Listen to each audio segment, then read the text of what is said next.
الحمدللہ رب العالمین والصلاة والسلام علی سید الانبیاء والمرسلین وعلی آلہ واصحابہ اجمعین الی یوم الدین۔ الحمدللہ آج 23 جولائی 2023 بمطابق 4 محرم الحرام 1445 ہجری سنڈے کے دن ہمارا یہ پبلک سیشن نمبر 104 انشاءاللہ منعقد ہونے جا رہا ہے۔ آپ کے یہ ریئل ٹائم سوالات پرچیوں کا پورا تھدا میرے پاس پہنچ چکا ہے۔ انشاءاللہ کوشش کروں گا کہ ٹائم بچا تو اس کے اوپر بھی ڈسکشن کروں، لیکن چونکہ اب محرم کا موقع ہے تو میں چاہ رہا ہوں اس حوالے سے تھوڑی بہت گفتگو کی جائے، جو یقیناً اس مہینے کا تقاضا بھی ہے۔ میرے بھائیو، سانحہ کربلا وہ حادثہ ہے کہ جسے امت کبھی بھلا نہیں سکتی، کیونکہ اس کی وجہ سے امت کی جمعیت ٹوٹی۔ اس میں اس کا قصور نہیں تھا، اس کو بنیاد بنا کے، اور پوری دنیا کے اندر 2 فرقے بن گئے، سنی اور شیعہ کے نام کے اوپر۔ ہمارے نزدیک تو دونوں مسلمان ہیں اپنی غلطیوں کے باوجود۔ انیشلی یہ اختلاف ایک سیاسی اختلاف تھا، پولیٹیکل اختلاف تھا، عقیدے کا کوئی اختلاف نہیں تھا، لیکن وقت کے ساتھ ساتھ یہ اختلاف اس لیول پر بڑھ گیا کہ آج عقیدوں کی شکل اختیار کر لی ہے۔ اور اس ایکسٹریم رویے کی پیش گوئی اللہ کے محبوب صلی اللہ علیہ وآلہ وسلم نے پہلے ہی فرما دی تھی۔ چنانچہ اہل سنت اور اہل تشیع دونوں کے ہاں یہ حدیث موجود ہے۔ اہل سنت کے ہاں فضائل صحابہ احمد بن حنبل کی کتاب میں یہ حدیث موجود ہے، مشکات شریف میں بھی ہے، مسند احمد کے حوالے سے جو مرفوع روایت ہے، اس کی صحت کے اوپر کلام ہے، لیکن وہ متن کے اعتبار سے روایت بالکل درست ہے۔ البتہ جو فضائل صحابہ احمد بن حنبل کی کتاب میں روایت ہے مولا علی علیہ السلام سے خود، اور وہ غیبی خبر پر محمول ہے، تو یقیناً رسول اللہ صلی اللہ علیہ وآلہ وسلم کے بتانے پر انہیں یہ بات معلوم چلی۔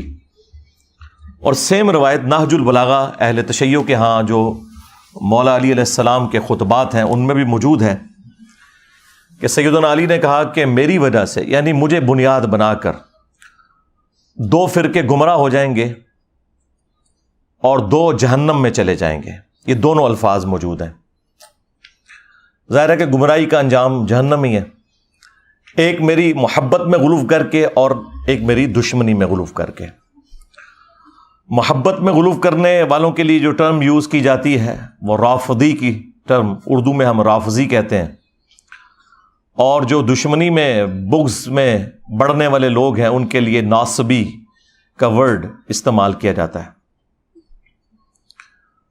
تو یہ رافضی اور ناصبی، ظاہر ہے کہ رافضی اکثریت میں اہل تشیع کے ہاں پائے جاتے ہیں، اور ناصبی جو ہیں وہ اہل سنت کے ہاں پائے جاتے ہیں۔ اور جب غصہ آتا ہے تو اہل سنت شیعہ کو رافضی کہتے ہیں اور شیعہ اہل سنت کو ناصبی کہتے ہیں۔ حالانکہ یہ دونوں جو گروہ ہیں ایک پولیٹیکل اختلاف کی بنیاد پہ الگ ہوئے، اور پھر اس میں جو ایکسٹریم لوگ تھے انہوں نے اس قسم کا ہنگامہ کھڑا کیا کہ اس بڑے لیول پہ وہ ہنگامہ چلا گیا کہ آج گمراہی اپنے عروج کے اوپر ہے۔ اگر اہل تشیع کے ہاں ایسے رافضی موجود ہیں جو علی اللہ کہتے ہیں، نعوذ باللہ، ہمارے سب کانٹیننٹ میں تو بہت کم لوگ ہیں، زیادہ تر یہ شام کے اندر نصیریہ فرقہ پایا جاتا ہے، اور شیعہ خود انہیں کافر سمجھتے ہیں۔ تو اہل سنت کے ہاں بھی ناسبیت اس لیول کے اوپر گھسی کہ اہل سنت کے پلیٹ فارم سے یزید کے حق میں نعرہ بازی شروع ہو گئی، اسے جنت کی بشارتیں دینا شروع کر دیں، اور بڑے بڑے ذمہ دار علماء نے یہ حرکت کی۔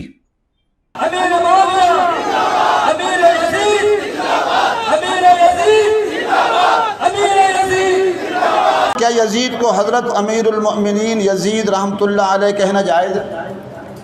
تو میری اس بارے میں جو رائے ہے، اور استخارے کے بعد رائے ہے، کہ ہمیں محتاط انداز میں 1-2 الفاظ ضرور کہنے چاہیے۔ وہ لفظ آپ اور زیادہ نہیں تو کم از کم اتنا کہنا چاہیے کہ حضرت یزید رحمۃ اللہ علیہ حضرت یزید رحمتullah علیہ کہنا چاہیے. As far as your understanding about the wall of Karbala, you said that Yazid, may Allah be pleased with him, Yazid, may Allah be pleased with him, Yazid, may Allah be pleased with him, that he was ferocious and he was a villain, etc. There's difference of opinion. We're not here to discuss about history, and neither do I want to get a difference in the Muslim Ummah. What we say, there's a difference of opinion between the Sahabas. That is history. اور سیدنا علی کے مقابلے پر حضرت امیر معاویہ رضی اللہ تعالیٰ عنہ کو بڑھا چڑھا کر پیش کیا گیا، بجائے یہ کہ اس پر اکتفا کیا جاتا کہ ان کی غلطیوں کو صحابی ہونے کی وجہ سے ہم صرف ڈسکس کر کے چھوڑ دیتے، لان تان سے پرہیز کرتے، باقی ان کا معاملہ اللہ کے سپرد، وہ تو قیامت والے دن اللہ جانے اور اس کے بندے جانے.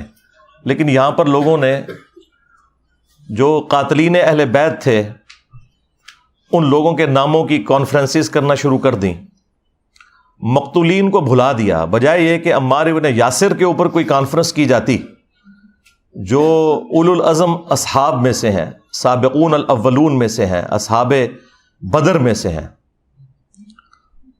ان کے حق میں کوئی بات کی جاتی، ان کے قاتلین کے حق میں نعرہ بازی کی گئی. فیضان امیر معاویہ عاشق مصطفیٰ حضرت معاویہ زاہد و پارسا حضرت معاویہ خوبرو خوش ادا خوش نما خوش لقا حضرت معاویہ مخلص و باوفا حضرت معاویہ بے گناہ بے خطا حضرت معاویہ بے گناہ بے خطا حضرت معاویہ بے گناہ بے خطا حضرت حضرت. اتوار کو بڑی رات ہے 22ویں شب، اتوار کو جلوس بیعت معاویہ نکلے گا اور انشاءاللہ مدنی مذاکرہ ہوگا اور لنگر معاویہ بھی کھائیں گے انشاءاللہ. فیضان امیر معاویہ مسلم الثبوت ہے فضیلت معاویہ، آیاغ شمس کی طرح، آیاغ شمس کی طرح کرامت معاویہ. وہ جس سے روٹھ جائے تو رسول اس سے روٹھ جائے، نبی سے اس طرح کی ہے قرابت معاویہ. تمام مومنوں کے آپ پیارے مامو جان، مامو جان گئے، مامو جان گئے، مامو جان گئے. تمام مومنوں کے آپ پیارے مامو جان گئے. ہمیں بہت عزیز ہے یہ نسبت معاویہ، معاویہ کے پیار سے ہمارا بیڑا پار ہے. گناہ بخشوائے گی شفاعت معاویہ. جو عاشق رسول گئے وہ ان سے پیار کرتے گئے، فقط منافقوں کو ہے عداوت معاویہ. صحابہ تابعین وہ کہ اولیاء دین وہ، سب اہل حق نے مانی ہے امامت معاویہ. ہر ایک عدو پہ لعنت خدا کی اور رسول کی ہے، باعث رضائے رب اطاعت معاویہ ہے، باعث رضائے رب اطاعت معاویہ. اور یہ ہم نے پچھلے 15-20 سالوں کے اندر اس قسم کے معاملات دیکھے، اور اس سے پہلے تو خیر قتل و غارت کا ایک بازار گرم تھا سعودیہ اور ایران کی پراکسی وار کی وجہ سے، جو اب کافی حد تک FATF حافظہ اللہ تعالی کی برکت سے اور ضرب عزب اور رد الفساد دامت برکاتہم عالیہ کی برکت سے ایڈریس ہو چکا ہے کافی حد تک. لیکن آپ کو پتہ ہے یہاں پہ جو سنی شیعہ ایک کنفلکٹ ضیاء الحق کے دور کے اندر اس ڈکٹیٹر نے اپنی حکومت کو دوام دینے کے لیے جو کچھ یہاں پہ کیا، وہ اس کی تکلیف ہم آج تک کاٹ رہے ہیں. بہرحال یہ تاریخ میں ہمیشہ ہوتا رہا. اہل سنت شیعہ کو رافضی کہتے رہے، شیعہ اہل سنت کو ناصبی کہتے رہے، حالانکہ دونوں میں اکثریت ان لوگوں کی موجود تھی جو ماڈریٹ تھے، اختلاف رائے رکھتے تھے لیکن ایک دوسرے کو مسلمان ہی سمجھتے تھے. شیعہ کافر کے نعرے ٹوائلٹس کے اندر لکھے گئے اور باقاعدہ ایک مہم چلائی گئی، اور اس وقت جو بھی ماڈریٹ علماء بولتے تھے انہیں قتل کر دیا جاتا تھا، اہل سنت میں سے بھی اور اہل تشیع کے اندر سے بھی. اور یہ پوری تاریخ اسلام بنو امیہ کی، بنو عباس کی، ایون سلطنت عثمانیہ کی بھری پڑی ہے اس قسم کے قتل و غارت سے. اور یہ ایک اسلام کے اوپر بڑا مشکل وقت رہا ہے تھرو آؤٹ. یہ تو اب میڈیا کی برکت سے حقائق لوگوں کے سامنے آنا شروع ہوئے اور ٹالرنس آئی، اور اللہ کے فضل سے ہمارے اس پلیٹ فارم کی برکت سے آج دنیا کے اندر ٹالرنس آ چکی ہے اہل سنت اور اہل تشیع کے ہاں کہ ہم نے کو ایگزسٹ کرنا ہے اپنے اختلاف رائے کو اپنی جگہ رکھتے ہوئے، لیکن ایک ریڈ لائن کو کراس نہیں کرنا. دونوں کے پاس اپنے اپنے دلائل موجود ہیں اور بنیادی عقائد تو کامن ہے. اب الگ پروپیگنڈا کیا جائے کہ شیعہ 40 پاروں کو مانتے ہیں، حالانکہ پاروں کی ڈویژن تو تابعین کے دور میں ہوئی. ہم تو 30 پاروں کو بھی نبی الاسلام کی طرف منسوب نہیں مانتے. نبی الاسلام کے مبارک زمانے میں تو صورتوں کی ڈویژن تھی. تو اس قسم کے جھوٹے الزامات ایک دوسرے کے اوپر لگائے گئے. اہل تشیع کے ہاں مشہور کر دیا گیا کہ یہ سیدنا علی کو نہیں مانتے. چند ایک لوگوں کی غلطی کی وجہ سے یزید کے حوالے سے مسکنسیپشن پیدا کر دی گئی، حالانکہ اہل سنت 99% یزید سے نفرت کرتے ہیں، لیکن وہ چند ایک لوگ چونکہ میڈیا میں ڈومیننٹ ہو جاتے ہیں اس کی وجہ سے پھر دوسرے لوگوں کو موقع مل جاتا ہے اور وہ اپنے معاملات کو آگے لے کے اس طریقے سے چلتے ہیں. قرآن حکیم میں اللہ تعالیٰ نے اگلی امتوں کا ذکر کرتے ہوئے انبیاء کرام علیہم السلام کا ذکر خیر کیا سورۃ المؤمنون میں، اور اس کے بعد پھر کنکلوژن کرتے ہوئے فرمایا فَتَقَطَّعُوا أَمْرَهُمْ بَيْنَهُمْ زُبُرًا كُلُّ حِزْبٍ بِمَا لَدَيْهِمْ فَرِحُونَ. انبیاء کے جانے کے بعد ان کے جو جانشین ہوئے آنے والے لوگ، انہوں نے دین کو ٹکڑے ٹکڑے کر دیا اور آپس میں گروہوں میں بٹ گئے. کل حزب بما لدیہم فرحون، ہر گروہ اس کے اوپر خوش ہے جو اس کے پاس ہے. یہ سمجھ لیں بالکل ڈیٹو کاپی یہاں پہ ہوئی ہے کہ یہاں پر بھی ہر فرقہ خوش ہے جو اس کے پاس ہے. یعنی اہل سنت میں 3 بڑے بڑے فرقے ہیں، بریلوی، دیوبندی، اہل حدیث. باقی جو فقہی بنیاد پہ حنفی، شافعی، مالکی، حنبلی وہ تو ہیں، لیکن بہرحال ان میں بھی عقائد کے اعتبار سے جو صوفیانہ عقائد رکھنے والے لوگ ہیں وہ بریلوی اور دیوبندی ہیں، خواہ وہ اپنے آپ کو شافعی کہتے ہوں، مالکی کہتے ہوں، حنفی کہتے ہوں پوری دنیا میں.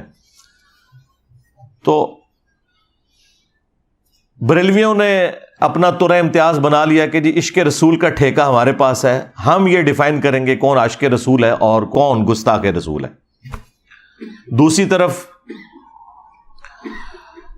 دیوبند نے کہا کہ عظمت صحابہ کا ٹھیکہ ہمارے پاس ہے، ہم بتائیں گے کہ کون عاشق صحابہ ہے اور کون گستاخ صحابہ ہے.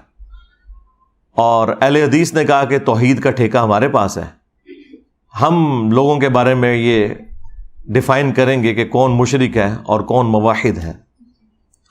اور اہل تشیع نے کہا کہ اہل بیت کی محبت کا ٹھیکہ ہمارے پاس ہے، ہم بتائیں گے کہ کون عاشق اہل بیت ہے اور کون گستاخ اہل بیت ہے. کل حزب بما لدیہم فرحون، اور ہر گروہ اس میں خوش ہے جو اس کے پاس ہے. اور وہ کسی ایک بات کو اتنا مضبوطی سے پکڑے ہوئے ہے جو اس کا مضبوط پوائنٹ بھی ہے، یہ ماننے والی بات ہے. اور اس مضبوط پوائنٹ کی وجہ سے جو اس کی کمزوریاں ہیں وہ اس کے پیچھے چھپ جاتی ہیں. اور وہ مضبوط پوائنٹ اتنا بھاری ہے کہ اس کی بنیاد پہ وہ اپنے آپ کو جنتی بھی سمجھتا ہے. یعنی اگر آپ بریلویوں سے پوچھے وہ کہیں گے جی عشق رسول ہے تو پھر باقی ساری چیزیں اس کے مقابلے میں تھوڑی ہیں، بھلے ہم شرک بھی کرتے رہیں. اس طریقے سے دیوبند کہیں گے کہ جی نبی الاسلام کے جانثار ساتھیوں کی برکت سے ہی تو اسلام دنیا میں پھیلا، جب ہم ان کا دفاع کر رہے ہیں تو باقی ساری چیزیں تو ثانوی ہیں. اور اہل حدیث نے کہا کہ بھائی جب یہ ساری کائنات بنانے والا اللہ ہے، جب توحید ہمارے پاس آ گئی تو باقی ساری چیزیں ثانوی حیثیت رکھتی ہیں۔ اور اہل تشیع نے کہا کہ محمد اور آل محمد کے بعد تو کوئی چیز نہیں جن کے گھر سے یہ سارا دین بٹا، تو دین کی بنیادیں وہاں پر ہیں، جب ان کی محبت ہمارے پاس آ گئی تو باقی ساری چیزیں ثانوی حیثیت رکھتی ہیں۔ تو یہ وہی چیز ہوئی، فَتَقَطَّعُوا أَمْرَهُمْ بَيْنَهُمْ زُبُرًا كُلُّ حِزْبٍ بِمَا لَدَيْهِمْ فَرِحُونَ۔ اور پھر یہ اس لیول کے اوپر دشمنی بڑی ہے، سنی شیعہ کنفلکٹ کی بنیاد کے اوپر، کہ سنیوں نے یہ طے کر لیا کہ خواہ ہماری حدیث کی کتابوں میں بھی کوئی بات آئے ہم نے نہیں ماننی، اگر وہ اہل تشیع کو سپورٹ کرتی ہے۔ اور اہل تشیع نے بھی یہ طے کر لیا کہ ہمارے اصول محدثین کے اوپر جو روایتیں درست ہیں، اگر وہ کسی اعتبار سے سنیوں کے کسی پوائنٹ آف ویو کو سپورٹ کرتی ہیں تو ہم نے ان کو ریجیکٹ کر دینا ہے اور اس کے حوالے سے ہنگامہ کھڑا کر دینا ہے۔ اب چونکہ ہمارا یہ پلیٹ فارم اہل سنت پلیٹ فارم ہے، اس میں کوئی شک نہیں ہے، اور ظاہر ہے کہ دنیا میں 85% اہل سنت ہیں، اور زیادہ تر تو میں اہل سنت کے حوالے سے ہی روایتیں پیش کرتا ہوں۔ باقی جو قرآن ہے ظاہر ہے وہ تو اہل سنت اہل تشیع کے ہاں کامن ہے۔ اہل سنت کے ہاں جو اس بڑے لیول کی خرابی آئی کہ انہوں نے جان بوجھ کر سنت چیزوں کو بھی نہ صرف گمراہی بنا کر پیش کیا بلکہ جہنمیوں کی علامت بتا دیا۔ اس کے اوپر میں اب گھنٹوں صرف اسی ٹاپک پہ بول سکتا ہوں۔ یہ آج کی جو گفتگو ہے نا، ہو سکتا ہے میں 2-2.5 گھنٹے بولوں، لیکن یہ میں اگر 2-3 دن بھی بولتا رہوں نا مسلسل، تو یہ ساری کی ساری گفتگو گھنٹوں کے اوپر محیط، وہ بھی سارے ٹاپک کو کور نہیں کرے گی۔ اس کے حوالے سے میں نے ایک ریسرچ پیپر لکھ دیا ہے، انشاءاللہ میں اس کا تعارف بھی آپ کو کروا دوں گا۔ بہرحال یہ دشمنی اس لیول پہ گئی ہے کہ ایک دوسرے کے نام رکھنا، ایک دوسرے کے جو دلائل ہیں انہیں ریجیکٹ کر دینا، بھلے وہ اپنی کتابوں سے نکل رہے ہیں۔ اس کی آپ کو میں ایک نمائندہ مثال دیتا ہوں، وہ کالا لباس پہننا۔ سنیوں کے بچے کو یہ رٹایا گیا کہ یہ کالا لباس جو ہے یہ جہنمیوں کا لباس ہے، نعوذ باللہ من ذالک۔ اور پوچھیں یہ لکھا کہاں ہوا ہے؟ کس حدیث کی کتاب میں لکھا ہوا ہے؟ تو وہ یہ کہیں گے کہ علماء فرماتے ہیں۔ اگر علماء فرما رہے ہیں تو اس کا مطلب ہے کہ پھر علماء غداری کر رہے ہیں اگر یہ حدیث کی کتابوں میں نہیں لکھا ہوا۔ اسی کو تو ہم نے عرض کیا ہے کہ مرنے سے پہلے اے مسلمان کر لے اس پہ غور، کتابوں کا خدا اور ہے، بابوں کا خدا اور۔ اگرچہ بابے بھی اسی خدا کو مانتے تھے لیکن انہوں نے تعلیمات اپنی دی ہیں۔ اللہ کے محبوب صلی اللہ علیہ وآلہ وسلم کو جو اللہ عز و جل نے تعلیمات دی تھی وہ انہوں نے پس پشت ڈال دی، اپنی خرافات کو انہوں نے دین بنا کے پیش کیا۔ اس لیے ہم کہتے ہیں کہ وہ خدا اور ہے۔ یہ ان معنوں میں نہیں ہے کہ کوئی وہ کسی اور خدا کی پوجا کرتا ہے، خدا تو سب کا ایک ہے۔ ہندو اسے بھگوان کہتے ہیں، کرسچن اسے گاڈ کہتے ہیں، ہم اسے اللہ کہتے ہیں، خدا کہتے ہیں، سپر نیچرل ایجنسی کہہ دیتے ہیں، سپریم بینگ کہہ دیتے ہیں، سپر نیچرل اتھارٹی کہہ دیتے ہیں۔ کوئی بھی لفظ اس کے لیے استعمال کریں جو اچھی کوالٹیز والے الفاظ ہیں، تو خدا تو سب کا ایک ہے۔ تو یہ تعلیمات انہوں نے بدل دی۔ کیا انہیں یہ نہیں پتا تھا کہ صحیح مسلم کے اندر موجود ہے کہ نبی صلی اللہ علیہ وآلہ وسلم کی وفات کے بعد اسماء بنت ابی بکر نے ایک کسروانی طیالسی کالا جبہ نکالا۔ کسروانی یعنی پرشین امپائر کا، وہ کالا ہی ہوا کرتا تھا، جس طرح سندھی اجرک ریڈ ہوتی ہے، اور اس کے اوپر گوٹ بھی لگی ہوئی تھی۔ انہوں نے کہا کہ یہ نبی صلی اللہ علیہ وآلہ وسلم کا جبہ مبارک ہے، آپ صلی اللہ علیہ وآلہ وسلم اسے پہنا کرتے تھے، اور ہم اس کا دھون مریضوں کو شفا کے لیے پلاتے ہیں۔ جو صحیح تبرک ہے، نبی صلی اللہ علیہ وآلہ وسلم کا اپنا کرتا مبارک، جبہ مبارک، کالا جبہ تھا، جو آپ علیہ السلام پہنا کرتے تھے۔ پھر صحیح مسلم کے اندر جو حدیث موجود ہے، حدیث قصا جسے کہا جاتا ہے، جو سنی اور شیعہ دونوں کے ہاں کامن ہے، مشہور حدیث، اور اس کی راویہ بھی ہماری ماں سیدہ عائشہ سلام اللہ علیہا ہے۔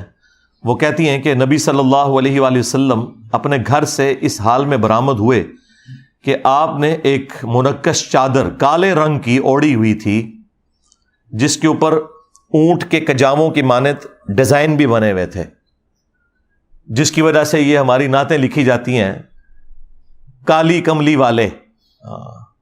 تو چٹی کملی والے کیوں نہیں کہتے؟ یہ تو جہنمیوں کا لباس نہیں ہے، نعتوں میں نہیں خیال آیا؟ تو یہ تو مسلم شریف میں تھا۔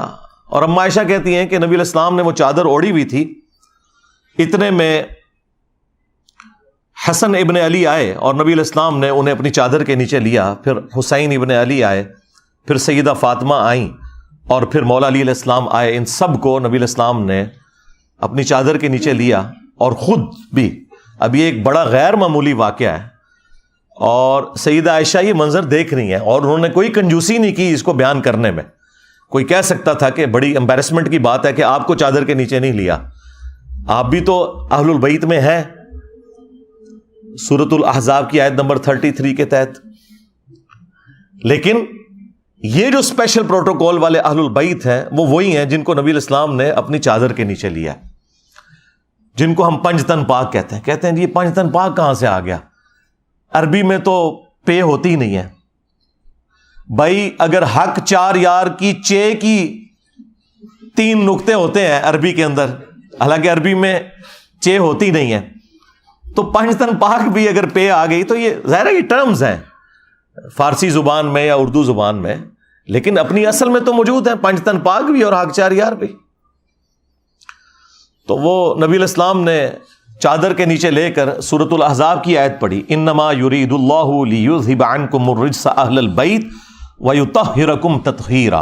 اے نبی کے گھر والو، اللہ تو بس یہی چاہتا ہے کہ تم سے ہر طرح کی ناپاکی دور کر دے اور تمہیں خوب صاف ستھرا کر دے۔ اب یہ کالی مبارک چادر نبی صلی اللہ علیہ وآلہ وسلم نے اوڑھی ہوئی تھی، جبہ بھی ہو گیا یعنی کرتا بھی، چادر بھی ہو گئی، پیچھے پگڑی بچی۔ تو سرکار وہ بھی صحیح مسلم کے اندر موجود ہے کہ نبی صلی اللہ علیہ وآلہ وسلم جب جمعے کے خطبے کے لیے ممبر کے اوپر آتے تو آپ نے کالے رنگ کی پگڑی پہنی ہوتی تھی۔ اسی طریقے سے صحیح مسلم میں ایک اور حدیث ہے کہ اللہ کے محبوب صلی اللہ علیہ وآلہ وسلم جب فتح مکہ کے موقع پر داخل ہوئے مکہ شریف میں تو آپ نے کالے رنگ کی پگڑی پہنی ہوئی تھی، یعنی آپ علیہ السلام کا کرتا جبہ بھی کالا، آپ کی چادر بھی کالی، آپ کی پگڑی بھی کالی، اور غلاف کعبہ کالا۔ اور پھر وہ مشہور حدیث جو اکثر آپ کو سننے کو ملتی ہے، جس کے نام کے اوپر پوری دنیا میں ہنگامہ مسلمانوں نے، جہادی تنظیموں نے کھڑا کیا ہوا ہے، مسند احمد میں ہے، المستدرک للحاکم کے اندر موجود ہے کہ جب خراسان سے کالے جھنڈے آتے ہوئے دیکھو تو ان کا استقبال کرنا، ان میں اللہ کا خلیفہ مہدی ہوگا علیہ السلام، تو وہاں پہ بھی کالے جھنڈے کا ذکر ہے۔ تو نبی علیہ السلام کا جھنڈا بھی کالا، آپ کا کرتا مبارک بھی، جبہ بھی کالا، آپ کی چادر بھی کالی، آپ کی پگڑی بھی کالی۔ اب مجھے بتائیں کون سی چیز پیچھے رہ گئی ہے؟ لیکن دشمنی اس لیول کے اوپر کہ کہا کہ جہنمیوں والا لباس ہے۔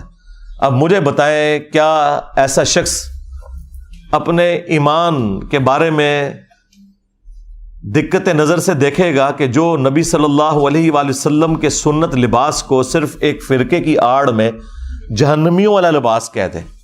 یہ میں نے آپ کو ایک نمونہ پیش کیا ہے، میں اگر صرف یہ نمونے نکال کے آپ کو دکھاؤں تو آپ کو دشمنی کا لیول نظر آئے گا کہ علماء نے کس بڑے لیول کے اوپر دھوکہ کیا ہے۔ اور یہ آج کے علماء نے نہیں، صدیوں سے یہ دھوکہ امت کو دیا گیا ہے۔ اسی لیے پھر میں نے اتنے پیشن کے ساتھ یہ بات عرض کی تھی کہ دیکھیں ان کے بزرگوں نے جو گمراہیاں پھیلائی تھیں اتنے بڑے لیول کے اوپر،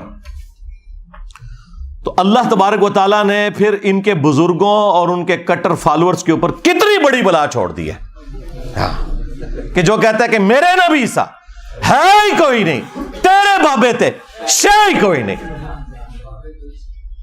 صلو علی محمد و آل محمد, اللہم صلی علی محمد و علی آل محمد. تو دیکھیں پچھلے 1200-1300 سال کی گمراہیاں یوں 12 سالوں کے اندر مٹی پلید ہوئی ہے.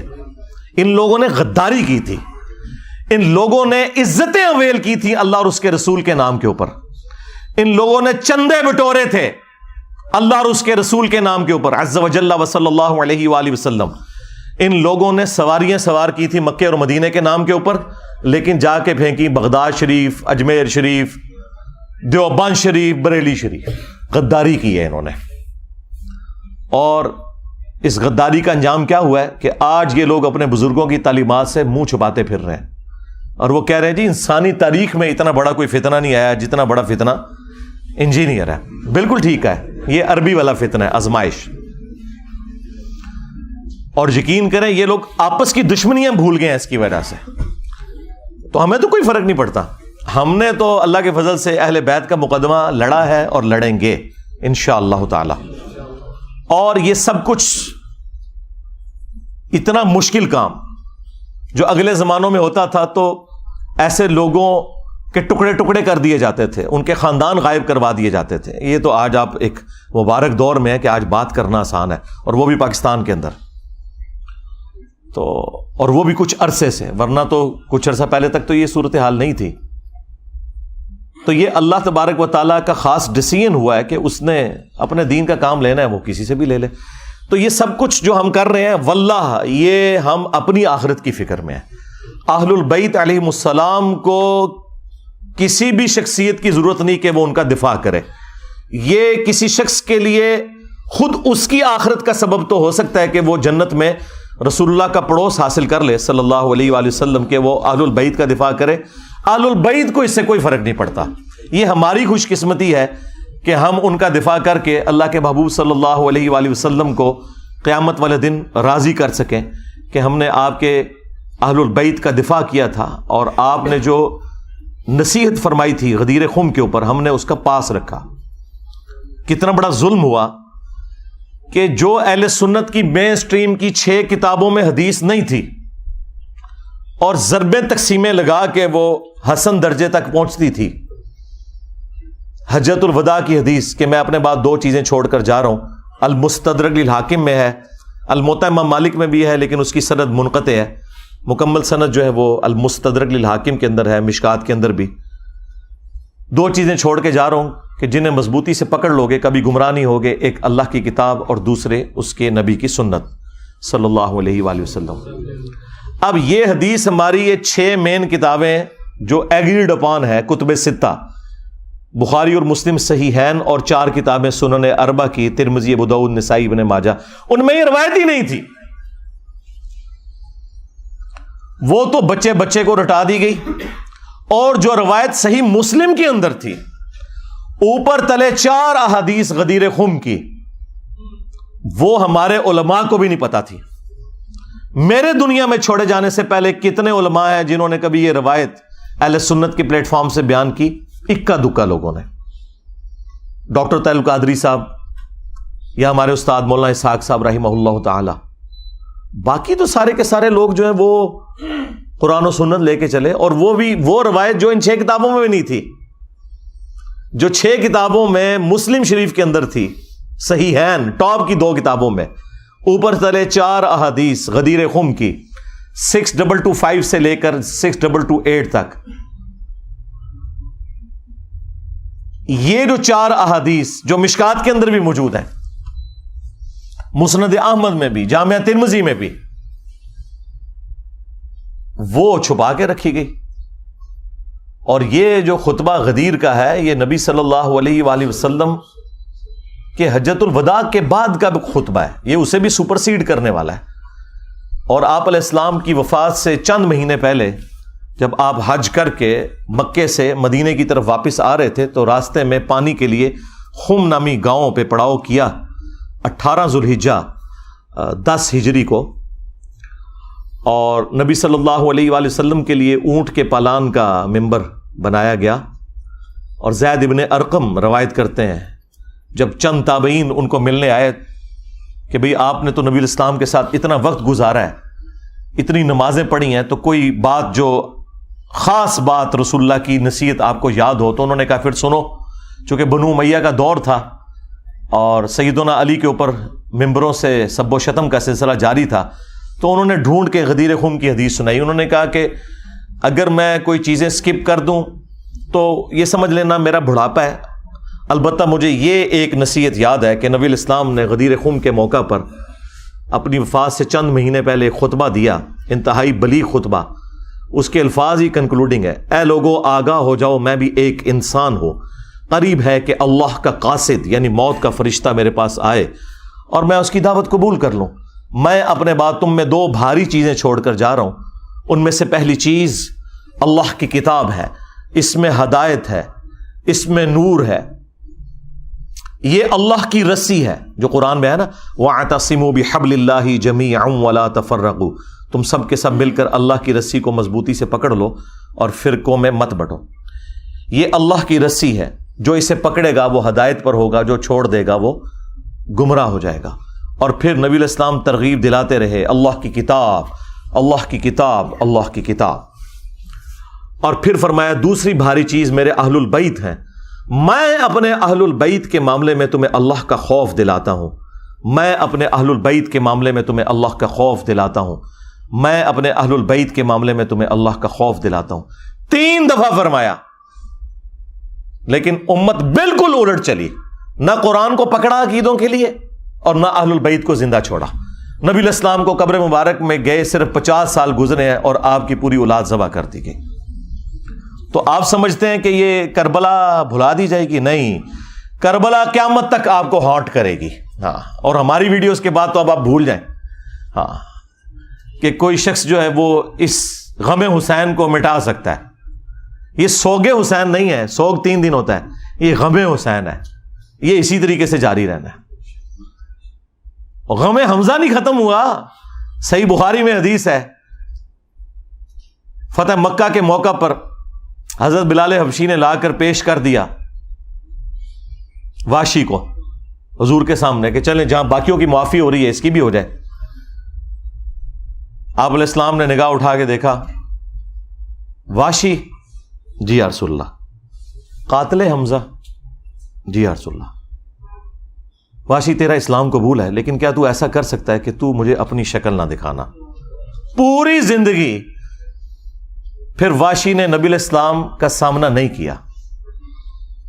مسلمان صحابی اور شخصیت کون ہے؟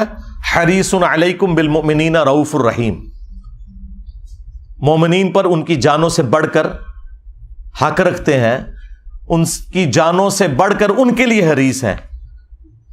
کسی نے نہیں کہا کہ یا رسول اللہ یہ تو اسلام لے آئے ہیں تو آپ اپنے دل میں ان کا بغض کیوں رکھ رہے ہیں؟ ہمیں لوگ کہتے ہیں نا جی بغض ہے جی آپ کے دل کے اندر.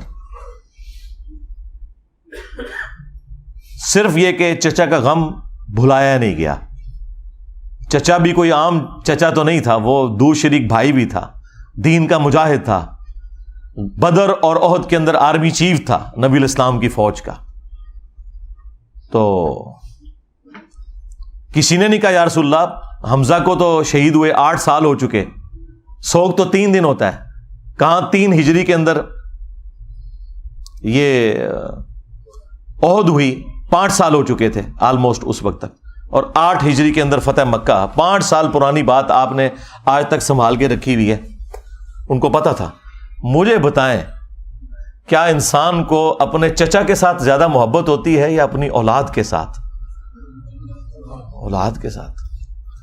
پھر اولاد بھی وہ اولاد کہ بخاری میں حدیث موجود ہے, ابو داؤد کے اندر موجود ہے کہ نبی علیہ السلام اللہ کے حضور عرض کرتے کہ اے اللہ, ابراہیم علیہ السلام اپنے 2 بیٹوں اسحاق اور اسماعیل کو جن کلمات کے ذریعے تیری پناہ میں دیتے تھے, میں اپنے 2 بیٹوں حسن و حسین کو انہی کلمات کے ذریعے تیری پناہ میں دیتا ہوں. اعیذکما بکلمات اللہ التامہ من کل شیطان وہامہ ومن کل عین لامہ. دیکھیں ابراہیم کے بیٹے اسماعیل اور اسحاق اور نبی علیہ السلام کے بیٹے حسن و حسین علیہم السلام اجمعین. یعنی آپ ذرا لیول دیکھیں کمپیریزن کا. تو نبی علیہ السلام نے فرمایا کہ میں اپنے اہل البیت کے معاملے میں تمہیں اللہ کا خوف دلاتا ہوں. اور یہی حدیث جو مسلم شریف کے اندر موجود ہے، اس کا ایک طریق جو ہے وہ مسند احمد کے اندر بھی ہے. اس میں پھر یہاں تک الفاظ ہیں کہ نبی علیہ السلام نے اپنے حق ولایت کا ذکر کیا. النبی اولا بالمؤمنین من انفسہم وازواجہ امہاتہم. نبی مومنین کی جانوں سے بڑھ کر ان پر حق رکھتے ہیں، اور نبی کی بیویاں امت کی مائیں ہیں. یہ آیت کوٹ کر کے آپ نے فرمایا کہ کیا میرا حق ولایت تم تسلیم کرتے ہو اپنے اوپر؟ یعنی میں تمہاری جانوں سے بڑھ کر تم پر حق رکھتا ہوں. تو سب نے کہا بلا یا رسول اللہ. تو پھر آپ علیہ السلام نے مولا علی کا ہاتھ پکڑا اور یوں فضا میں بلند کیا صحابہ کے درمیان، من کنت مولاہ فہذا علی مولاہ. پھر جس جس کا مولا، جس جس کا جگری یار، جس جس کا آقا، جس جس کا سرپرست میں ہوں، اس کا سرپرست علی ہے. اور پھر اسی حالت میں کہا کہ اے اللہ اس سے محبت رکھ جو علی سے محبت رکھے، اس سے دشمنی رکھ جو علی سے دشمنی رکھے. اور اس کی اصل تو اس حدیث میں بھی موجود ہے جو مسلم شریف میں ہے کہ علی سے محبت نہیں رکھے گا مگر مومن، علی سے بغض نہیں رکھے گا مگر منافق. اور بڑے رقت انگیز الفاظ ہیں. مولا علی نے خود روایت کی حدیث. وہ کہتے ہیں کہ اس ذات کی قسم کہ جس نے دانے کو پھاڑ کر کھیتیوں کو اگایا اور مخلوقات کو پیدا کیا، نبی امی نے مجھ سے یہ عہد لیا تھا کہ اے علی صرف مومن ہی تجھ سے محبت رکھے گا اور صرف منافق ہی تجھ سے بغض رکھے گا. وَلِعَوْذُ بِاللَّهِ تَعَالَى. تو اب یہ آپ دیکھ لیں، یہ وہ چیزیں تھیں جو پھر بھلا دی گئیں، اور اس کا رزلٹ آج سنی شیعہ کنفلکٹ، قتل و غارت کی شکل میں، دشمنی کی شکل میں، ایک دوسرے کو کافر کہنے اور گمراہ کہنے اور جہنمی کہنے کی شکل میں ہمارے سامنے آ چکا ہے. اب یہ ٹاپک اتنا لمبا ہے کہ میں اس کے اوپر فی البدی بھی بولوں تو میں نے بتایا کہ میں گھنٹوں نہیں کئی دنوں تک بیٹھ کے بولتا رہوں. اور میری ہزاروں ویڈیوز اگر کلپس بھی شامل کیے جائیں اس کے اوپر گواہ ہے کہ میں نے یہ سارے ٹاپکس مختلف ویڈیوز کے اندر کور کیے ہیں. البتہ میں ایک ریسرچ پیپر کا تعارف ضرور کرواؤں گا.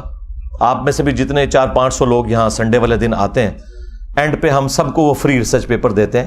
نہ صرف وہ ریسرچ پیپر بلکہ ساتھ 8 ریسرچ پیپرز اور ٹوٹل 9 ریسرچ پیپرز اور 3 اذکار کارڈ، یہ 12 کا پیکج یہ فری بالکل پلاسٹک پیکنگ کے اندر دیا جاتا ہے جو پہلی دفعہ درس میں آتا ہے. اور پاکستان میں آپ ڈاک میں بھی یہ فری منگوا سکتے ہیں. الحمدللہ ہم لاکھوں کی تعداد میں یہ تقسیم کر چکے ہیں فری بالکل. البتہ صرف آپ نے ڈاک کا خرچہ دینا ہے. ٹی سی ایس کا آج کل وہ ریٹ آلموسٹ 500 ہوا ہوا ہے. 500 روپیہ آپ پے کریں. صبح 9 سے لے کر شام 5 بجے تک ہمارا فون اکیڈمی کا آن ہوتا ہے. 032159000162 عثمان بھائی کے نام کے اوپر یہ نمبر بنا ہوا ہے. اور اسی نمبر کے اوپر ایزی پیسہ بھی ہے، جیز کیش بھی ہے.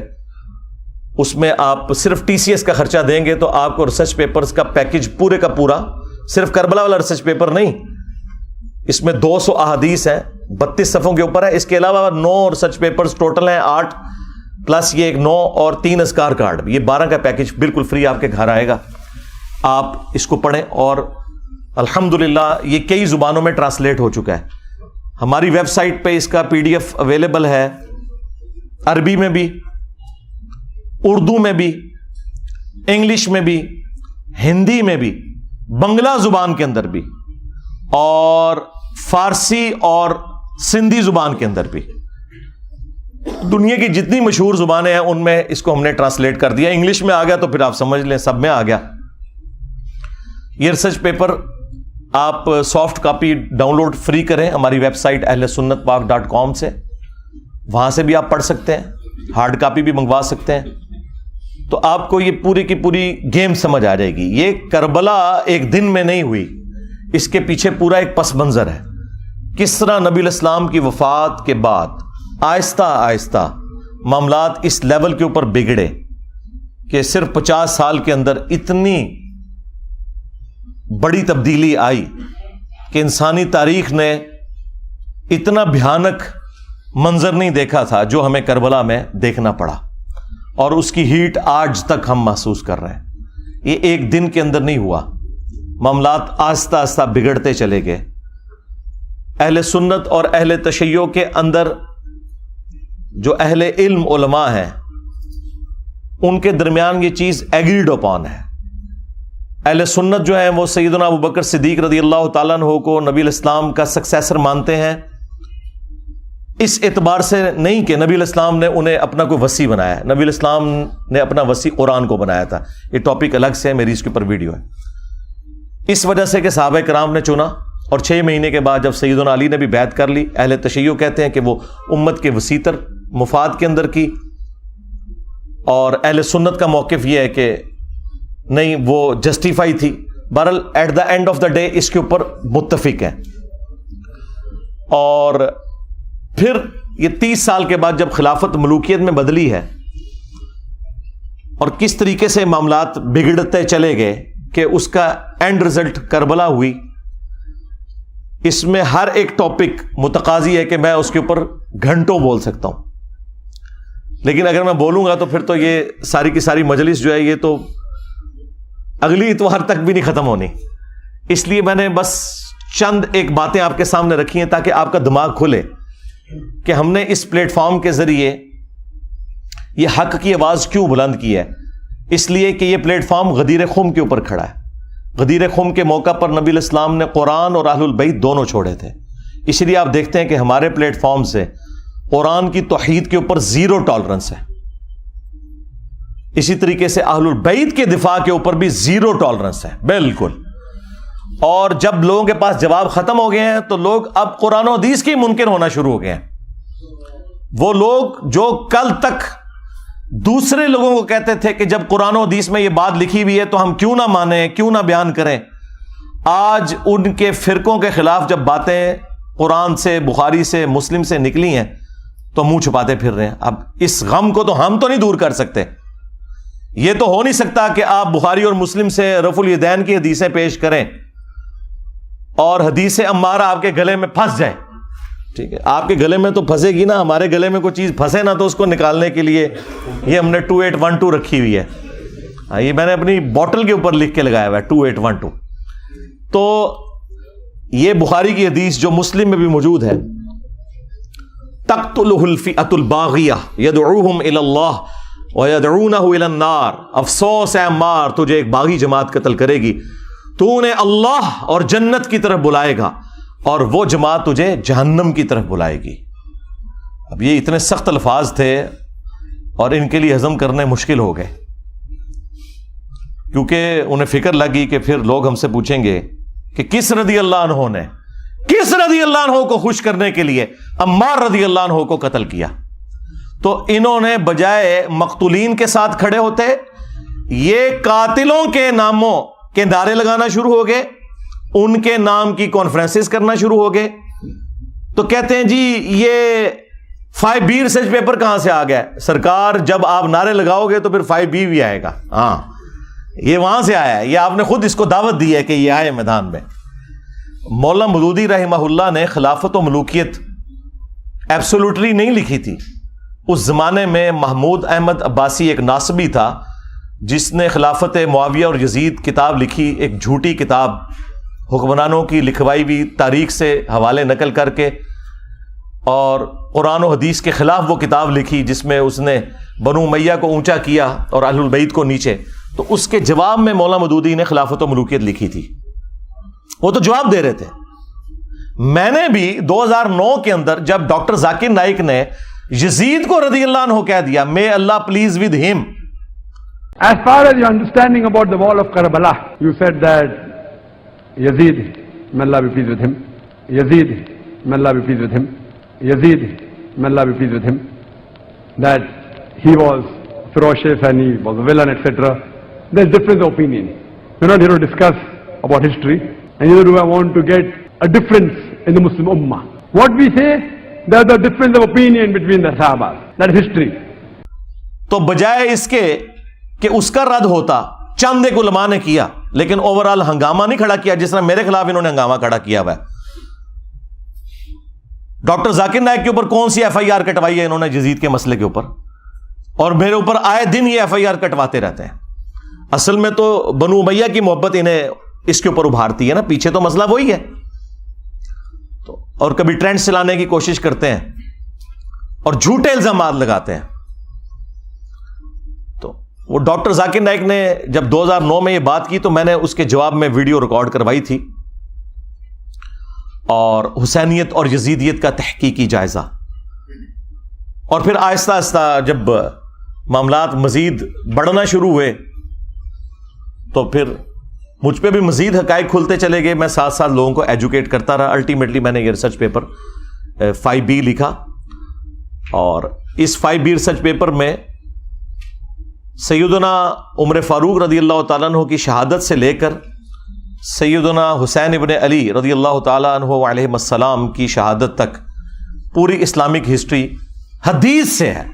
200 سے زیادہ حدیثیں ہیں، اکثر بخاری اور مسلم سے ہیں، اور جو بخاری اور مسلم کے علاوہ ہیں ان پہ دور حاضر کے بڑے بڑے محققین کی میں نے تحکیم لگائی ہے، شیخ البانی رحمہ اللہ کی، شیخ زبیل زئی رحمہ اللہ کی، شیخ شعیب ارناؤت کی، اور باقی بڑے بڑے محدثین کی تحکیم لگی ہے۔ اس 5B ریسرچ پیپر میں کوئی ایک حدیث بھی ایسی نہیں ہے کہ جس کے اوپر صحت کا حکم نہ لگا ہوا ہو۔ ہاں یہ ہو سکتا ہے کہ بعض محدثین کے نزدیک وہ روایت ضعیف ہو تو بعض دوسرے اسے صحیح سمجھتے ہوں، یہ نہیں ہو سکتا کہ سب کے نزدیک کوئی روایت کمزور تھی اور میں نے وہ نکال دی۔ اگرچہ میرے نزدیک کوئی روایت کمزور بھی تھی، اور اگر اسے امام ترمذی نے، امام حاکم نے، امام ذہبی نے ٹھیک کہا ہوا تو میں نے لیا، کیونکہ وہ بڑے ائمہ ہیں، اور پھر ہمارے مخالفین وہ ہیں جو ہم سے زیادہ انہیں سمجھتے ہیں، بلکہ ہمیں تو وہ کچھ سمجھتے ہی نہیں ہیں، تو پھر ہم انہیں ان کے گھر کی خبر نہ دیں کہ تمہارے اپنے اصول کے اوپر تو یہ روایتیں درست تھی نا، انہیں مانو، کیونکہ جب ہم کوئی اپنی روایت پیش کرتے ہیں ان کتابوں سے تو تم ریجیکٹ کر دیتے ہو، بخاری مسلم تم ریجیکٹ نہیں کر سکتے، تو اس کے لیے پھر تم باطل تعویلات تلاش کرنا شروع کر دیتے ہو، اور آئے دن کوئی نہ کوئی ہنگامہ کھڑا کرتے رہتے ہیں۔ تو میں وقتاً فوقتاً ان تمام ٹاپکس کو ایڈریس کرتا رہتا ہوں تاکہ لوگوں کو حق بات پتہ چل جائے۔ یہ اتنا معاملہ آسان نہیں ہے۔ اب یہ پورا ایک ٹاپک ہے کس طریقے سے یہ سارے کے سارے معاملات خلفائے راشدین کے بعد سیدنا علی کے دور میں جنگ جمل، صفین، نہروان، اور اس سے بھی پہلے حضرت عثمان کیوں شہید ہوئے۔ آپ کو تو کہانی کروائی نا انہوں نے کہ جی وہ عبداللہ ابن سبا نے یہ سارا معاملہ خراب کیا تھا، بالکل جھوٹ بولا۔ ایک شخصیت جو حضرت علی کے دور میں سامنے آیا، جسے حضرت علی نے خود قتل کروایا، اس کو پکڑ کے انہوں نے شہادت عثمان کے چکر میں ڈال دیا تاکہ بنو امیہ کو چھپا لیں کہ بنو امیہ کے گورنروں کی وجہ سے حضرت عثمان غنی رضی اللہ تعالیٰ عنہ کے خلاف ان کی رعایا ہو گئی تھی، اور الٹیمیٹلی اس کا انجام ان کی شہادت ہوا۔ اور یہ وہ باتیں ہیں جو بخاری مسلم میں لکھی ہوئی ہیں، میں نے اپنے ریسرچ پیپر میں ساری احادیث وہ جمع کی ہیں، تاریخی روایتیں نہیں، حدیثیں۔ اس کے اوپر پردہ ڈالنے کے لیے انہوں نے باقی معاملات جو ہے نا وہ نئے اجاگر کرنا شروع کر دیے۔ اللہ کے بندو، یہ تو اتنا خطرناک معاملہ تھا کہ یہ معاملہ اس لیول کے اوپر بگڑا ہے کہ صرف بخاری مسلم سے اگر حدیثیں میں آپ کے سامنے رکھوں تو آپ کانوں کو ہاتھ لگائیں گے۔ صحیح بخاری میں 4108 نمبر حدیث ہے، 4108۔ تحکیم کے بعد جب ایک معاہدہ فائنل ہونے جا رہا تھا اور نہیں ہو سکا سیدنا علی اور حضرت معاویہ کے درمیان، اس کے بعد جب حضرت معاویہ مدینہ شریف آئے تو انہوں نے وہاں ایک خطبہ دیا۔ بخاری کے الفاظ ہیں کہ حضرت حفصہ جو تھی، سیدہ حفصہ، حضرت عمر کی بیٹی اور عبداللہ ابن عمر کی بہن اور ام المومنین بھی، انہوں نے اپنے بھائی عبداللہ بن عمر سے کہا کہ جاؤ، حضرت معاویہ آئے ہیں تو وہ خطبہ دے رہے ہیں، تمہاری غیر موجودگی کو کہیں فتنہ نہ شمار کر لیا جائے، تو تم جا کے ان کی تقریر سنو، کیونکہ اس وقت پولیٹیکل اختلافات تو چل رہے تھے۔ تو عبداللہ بن عمر پھر وہ مجبوراً چلے گئے، اور وہاں پہ حضرت معاویہ نے تقریر کرتے ہوئے کہا کہ تم میں جو اس امر خلافت کے اندر خواہش رکھتا ہے نا، وہ اپنا سینگ اٹھائے، میں اس کے باپ سے بھی زیادہ خلافت کا حقدار ہوں، نعوذ باللہ۔ اور یہ کنایا کیا انہوں نے حضرت عبداللہ بن عمر کی طرف. وہ اگلی جو اس روایت کا حصہ ہے بخاری کا وہ آپ کو کلیئر کر دے گا. اب یہ اتنا بڑا جملہ تھا. اب مجھے بتائیں کہ عبداللہ بن عمر کا باپ وہ ہے کہ جن کی وجہ سے رومن امپائر گری ہے اور شام مسلمانوں کے پاس آیا, اور اس شام میں بیٹھا ہوا ایک شخص امیر شام وہ اسی کے بیٹے کو کہہ رہا ہے کہ میں تجھ سے اور تیرے باپ سے زیادہ خلافت کا حقدار ہوں. یہ بخاری شریف ہے جی, یہ اصول الکافی شریف نہیں ہے, ہاں یہ مولانا شریف نہیں ہے, یہ بخاری شریف ہے. اب عبداللہ بن عمر کو غصہ تو آیا لیکن خاموش ہو گئے. اور وہ خاموش کیوں ہوئے؟ آج بھی لوگ کہتے ہیں نا کہ جی صدیوں سے لوگ کیوں نہیں بول رہے تھے, اس زمانے میں نہیں لوگ بول سکے. وہ ہمارے استاد مولانا اسحاق صاحب والی بات ہے کہ ماما روزانہ حسین نہیں جم دیا. ہاں, حسین ابن علی اور عبداللہ ابن عمر دونوں کی نیچرز میں فرق تھا. تو بعد میں ایک دوسرے صحابی کہتے ہیں عبداللہ بن عمر سے کہ آپ نے اسی وقت معاویہ کو جواب کیوں نہیں دیا جب وہ یہ کہہ رہا تھا کہ میں اس کے باپ سے بھی زیادہ خلافت کا حقدار ہوں. تو عبداللہ بن عمر نے کہا کہ میں نے ارادہ تو کیا کہ میں اپنی گوٹ کھولوں, یعنی وہ احتبا کر کے دونوں گھٹنوں کو یوں لے کے بیٹھے تھے, اور میں اسے اسی بھرے مجمع میں جواب دوں کہ تجھ سے زیادہ خلافت کا حقدار وہ ہے کہ جس نے تم سے اور تمہارے باپ سے جنگ کی تھی جب تم لوگ کافر تھے اور ہم لوگ مسلمان تھے. یعنی تم لوگ بعد میں مسلمان ہو کر طلقاء فتح مکہ کے موقع پر تم لوگوں نے معافی مانگ کے اسلام قبول کیا. تم لوگ آج آ کے عمر اور اس کے بیٹے کے بارے میں کہہ رہے ہو کہ ہم اس سے زیادہ خلافت کے حقدار ہیں. مجھے بتائیں, جو شخص یہ کہے کہ میں عمر سے زیادہ خلافت کا حقدار ہوں, اس نے علی کی خلافت کہاں سے ماننی تھی؟ یہ اب سنی شیعہ سے مسئلہ اٹھ چکا ہے جی. وہ قصاص عثمان چاہتے تھے, قصاص عثمان چاہنے والا یہ کہے گا کہ میں حضرت عمر سے زیادہ خلافت کا حقدار ہوں, تو انٹینشن تو انہوں نے خود کھول کے بتا دی. اچھا, تو وہ عبداللہ بن عمر کہتے ہیں میں نے ارادہ تو کیا اپنی گوٹ کھولوں اور میں سے کہوں کہ تجھ سے زیادہ خلافت کا حقدار اور تیرے باپ سے زیادہ وہ ہے کہ جن لوگوں نے تمہیں مار مار کے اسلام میں داخل کیا ہے. یعنی تم لوگ کافر تھے اور ہم نے تم سے جنگیں لڑی ہیں. اور امام بخاری نے یہ حدیث غزوہ خندق کے چیپٹر میں ڈالی ہے یہ بتانے کے لیے کہ خندق کے موقع پر عبداللہ بن عمر اور حضرت عمر مسلمان تھے اور حضرت معاویہ اور ان کے والد کافر تھے. یہ اس میں سے انہوں نے رزلٹ نکالا ہے. اچھا, اب یہ بڑی حیران کن بات ہے, اسے آپ کرامت سمجھیں یا انٹینشنلی ایسا ہوا.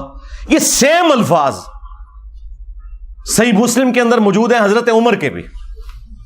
ایک تو وہ بخاری میں حدیث ہے نا, جب آپ کو زخم لگے تو آپ نے 6 رکنی کمیٹی بنائی اور کہا کہ میں اپنے بعد اس امر خلافت میں ان 6 بندوں کے سوا کسی کو حقدار نہیں سمجھتا کہ رسول اللہ اپنی وفات تک ان سے راضی رہے. علی, عثمان, طلحہ, زبیر, عبد الرحمن بن عوف اور سعد بن ابی وقاص, ان میں سے کسی کو خلیفہ چن لینا میرے بعد. اور مسلم شریف میں الفاظ ہیں کہ آپ نے خواب دیکھا کہ ایک مرغے نے آپ کو ٹھونگ ماری ہے. اس کے بعد آپ نے جمعے والے دن خطبہ دیا اور اگلا جمعہ آپ کو نصیب نہیں ہوا. بدھ والے دن آپ کی شہادت ہو گئی اور کہا کہ میں نے خواب دیکھی ہے اور میں نے اس کی تعبیر یہی کی ہے کہ عنقریب مجھے قتل کر دیا جائے گا, اور اگر میں اچانک مارا جاؤں تو اپنی خلافت کو ان 6 بندوں سے باہر نہ جانے دینا کہ جن سے رسول اللہ اپنی وفات تک راضی رہے. اس کے آگے بڑے خطرناک الفاظ ہیں کہ تم دیکھو گے کہ ان 6 بندوں کی مخالفت وہ لوگ کریں گے کہ جن کو میں نے اپنے ہاتھوں سے اسلام کے لیے مارا ہوا ہے, اور اگر وہ مخالفت میں سامنے آ جائیں تو سمجھ لینا کہ یہ لوگ اللہ کے دشمن اور کافر ہیں. اتنے سخت الفاظ ہیں. ہاں جی, اب یہ آپ نے تلاش کرنا ہے یہ اللہ کے دشمن کن کو کہا انہوں نے کہ جن سے میں نے اسلام کے لیے خود جنگ کی ہے. لوگ کہتے ہیں یہ رومنز اور پرشینز کا ذکر ہو رہا ہے, اور رومنز اور پرشینز کو صحابہ کرام نے اپنے مشورے میں شامل کرنا تھا کہ حضرت آپ بتائیں کہ ہم نے کس کو خلیفہ چننا ہے. اور دوسرا, رومنز اور پرشینز تو رہی کوئی نہیں تھے, وہ تو گر گئے تھے حضرت عمر کے دور میں. یہ آپ اپنے اندر رہنے والے لوگوں کی بات کر رہے تھے کہ یہ وہ لوگ ہیں جن کو ہم نے مار مار کے اسلام میں داخل کیا ہے, اور یہی مخالفت کریں گے ان 6 بندوں کی. خیر اس کی ایکسپلینیشن میں علماء پہ چھوڑ دیتا ہوں. میں نے کوئی تشریح کی تو وہ کہیں گے کہ ایتے وچ نہیں سی لکھیا, تون بچوں کڈ کے لکھیا دے وچ تے ٹائم قیامت تک کی کڈ کے دس. اچھا مزے کی بات بتاؤں, یہ مسلم شریف کی حدیث جو ہے نا, یہ سیم حدیث سنن کبریٰ البیہقی کے اندر اسی سند کے اوپر ہے 100%, یہ مرغے کی ٹھونگ مارنے والی. اور اس کے اینڈ پہ لکھا ہے کہ سیدنا عمر 26 ذوالحجہ کو شہید ہوئے. مسلم شریف کی سند کے اوپر مسلم والی حدیث جو سنن کبریٰ البیہقی میں تھی, اس میں اینڈ پہ الفاظ یہ ہیں, باقی ساری حدیث سیم ہے کہ 26 ذوالحجہ کو شہادت ہوئی بدھ والے دن حضرت عمر فاروق رضی اللہ تعالیٰ عنہ کی. تو سرکار یکم محرم کہاں سے نکال لیا؟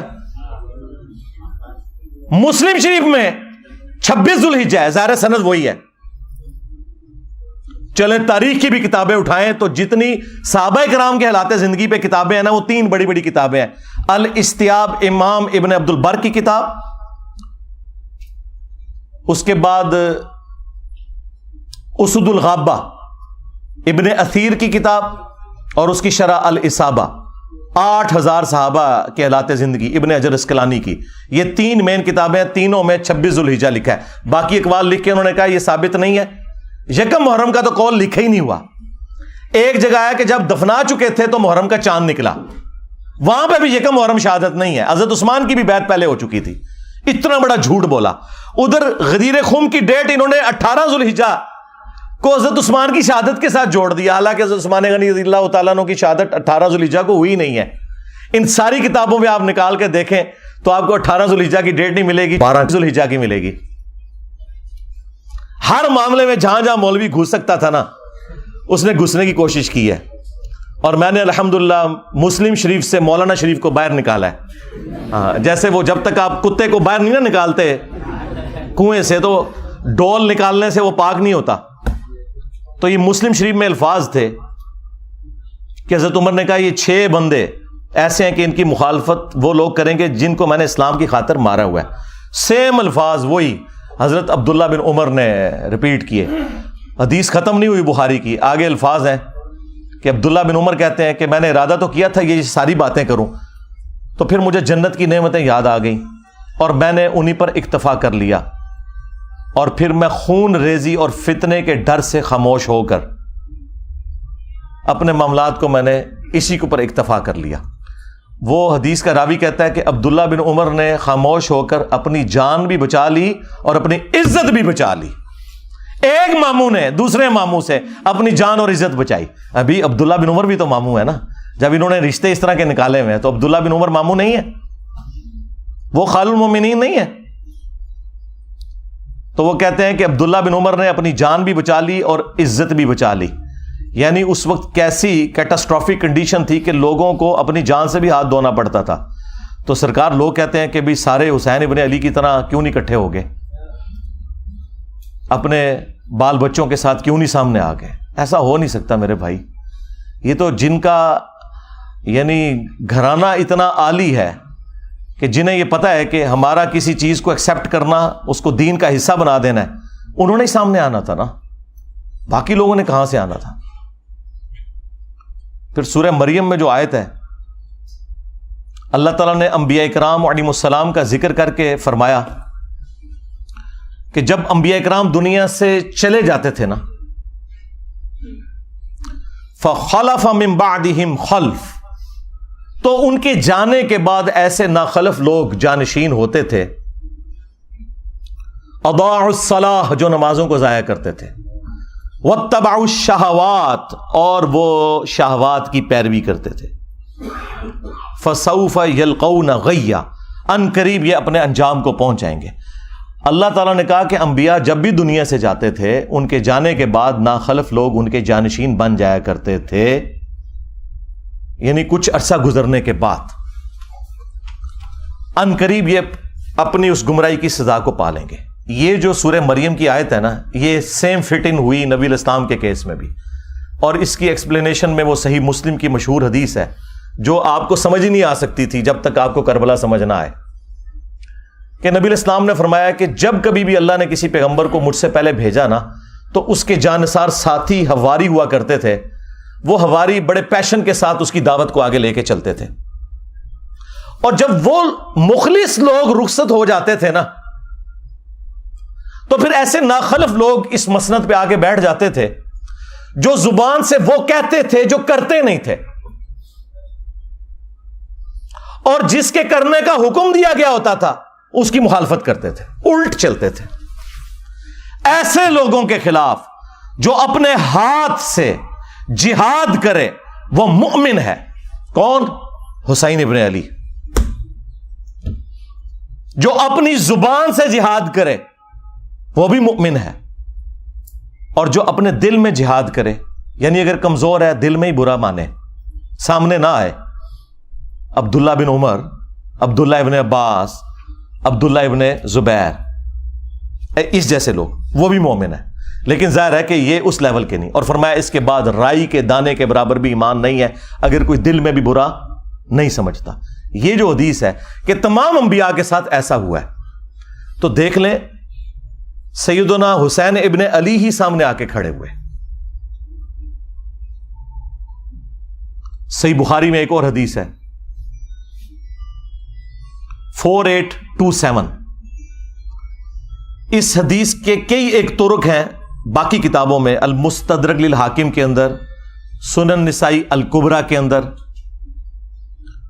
اور اللہ بھلا کرے امام ابن کثیر نے تفسیر ابن کثیر میں سورۃ الاحقاف کی آیت نمبر 17 کے کانٹیکسٹ میں وہ سارے طرق ایک جگہ جمع کر دی ہیں. تفسیر ابن کثیر کے اوپر تو کسی کو اختلاف ہو ہی نہیں سکتا تھا, اور بخاری کی حدیث 4827 وہ بھی لی اور باقی اس کے طرق بھی ایک جگہ جمع کیے. اس سے آپ کو پورے سینیریو کا اندازہ ہو جائے گا. مروان بن حکم جب مدینے کا گورنر بنا تو بخاری کے الفاظ ہیں کہ اس نے ایک دن خطبے میں یزید ابن معاویہ کا ذکر کرنا شروع کیا اور کہا کہ اللہ تعالیٰ نے امیر المومنین حضرت معاویہ کو یہ بات سجھائی ہے, وہ امت کے وسیع تر مفاد کے اندر اپنے بعد یزید ابن معاویہ کو خلیفہ بنانا چاہتے ہیں. یعنی ابھی حضرت معاویہ زندہ ہیں اور بیعت لے رہے ہیں اپنے بیٹے کے لیے. اب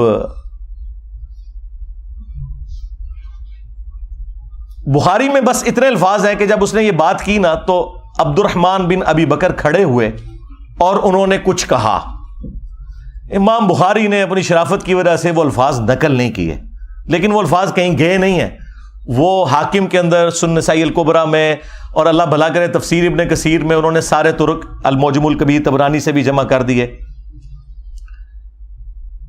بخاری میں الفاظ ہیں کچھ کہا تو مروان نے کہا پکڑو اس کو, عبد الرحمن بن ابی بکر کو, تو وہ بھاگ کر حضرت عائشہ کے حجرے میں چھپ گئے. مسجد نبوی کے ساتھ ہی تھا حجرہ عائشہ, اور یہ حضرت عائشہ کے بھائی بھی لگتے تھے, اور جو ہمارے سب کانٹیننٹ میں کہا جاتا ہے نا سگے بھائی, کہ ماں اور باپ دونوں ایک. عرب میں تو باپ ایک ہونا تو سگا ہو جاتا ہے. یہ عبد الرحمن بن ابی بکر وہ ہیں کہ جو والدہ ہیں ان کی اور والد دونوں وہی ہیں جو سیدہ عائشہ کے والدین ہیں. اب اس کو غصہ تو تھا لیکن اندر تو نہیں جا سکتا تھا, تو باہر سے اس نے کہا کہ ابو بکر کے بیٹے تیرے بارے میں ہی قرآن میں آیت نازل ہوئی ہے نا, وہ ایک کافر والی آیت لگا دی پکڑ کے. توبہ توبہ, یہ ہیں آل امیہ کی چاکری کرنے والے لوگ, کہ تیرے بارے میں آیت نازل ہوئی تھی نا کہ یہ کہتا ہے کہ اپنے ماں باپ کو کہتا ہے کہ تم لوگ جو مجھے یہ کہتے ہو کہ مرنے کے بعد دوبارہ زندہ کیا جاؤں گا, تو یہ اگلے لوگوں کی کہانی ہے. یہ قرآن کو جو اگلے لوگوں کی کہانیاں کہتا تھا نا ابو بکر کے بیٹے, تو ہے وہ. اب حضرت عائشہ کو بڑا غصہ آیا, انہوں نے اندر سے جواب دیا اس کو خاموش ہو جا, آل ابی بکر کے بارے میں کوئی اور آیات نازل نہیں ہوئی جو میری برات میں نازل ہوئی تھی سورہ نور کی. اور بخاری کی حدیث یہاں پہ ختم ہے, لیکن جو باقی روایتیں ہیں ان میں فلنگ دی بلینکس بھی ہیں. ایک تو یہ کہ وہ عبد الرحمن بن ابی بکر نے کیا بات کی تھی کہ جو امام بخاری نے کہا کہ کچھ کہا, تو اس نے کہا پکڑو اس کو. ظاہر کو چوبے والی گل کی ہے نا. ہاں, انہیں کیا سی کہ سیدھی طرح کہہ کہ تیرا امیر المومنین کیسر و کسرا کے طریقے پہ چلنا چاہتا ہے, ابو بکر اور عمر کے طریقے پر نہیں. کیونکہ اس نے یہ کہا تھا کہ بھئی ابو بکر نے بھی تو عمر کو اپنے بعد خلافت کے منصب پر چھوڑا تھا نا, تو ہمارے امیر المومنین بھی چاہتے ہیں کہ یزید کو چھوڑ دیں. بھئی یزید تو ان کا بیٹا ہے, اور حضرت ابو بکر کا بیٹا تو عبد الرحمن بن ابی بکر سامنے بیٹھا تھا, اس کو تو نہیں بنایا تھا, تو اس کو تو غصہ آنا تھا کہ بھی میں تو کوئی خلیفہ نہیں ہوں اور تم مثال کون سی دے رہا ہے, کدھر سے جوڑ کے کون سی بات فٹ کر رہا ہے. تو ان کا سیدھی طرح کہ کیسرو کسرا کے طریقے پہ چل رہے ہو. رومنز اور پرشینز وہ بادشاہ اپنے بیٹوں کو نامزد کیے کرتے تھے, اب یہ بات اس کو لگ گئی, ان کا پکڑو انہوں. اور وہاں پہ تو ہے نا کہ حضرت عائشہ نے کہا خاموش ہو جا. آل ابی بکر کے بارے میں تو سورہ نور نازل ہوئی ہے.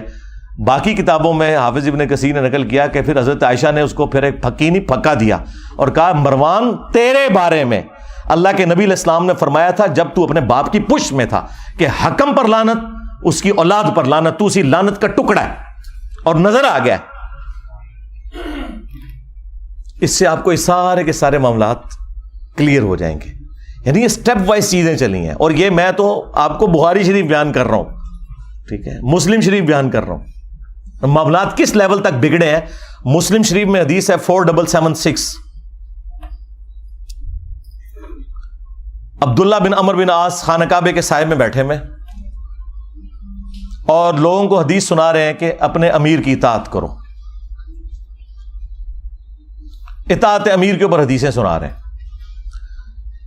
ایک تابعی عبد الرحمن بن عبد رب کعبہ کعبے کے سین میں داخل ہوتا ہے اور وہ جب ان کی گفتگو سنتا ہے تو کہتا ہے کہ حضرت یہ حدیث آپ نے خود نبی علیہ السلام سے سنی تھی کہ حکمرانوں کی اطاعت کرنی ہے.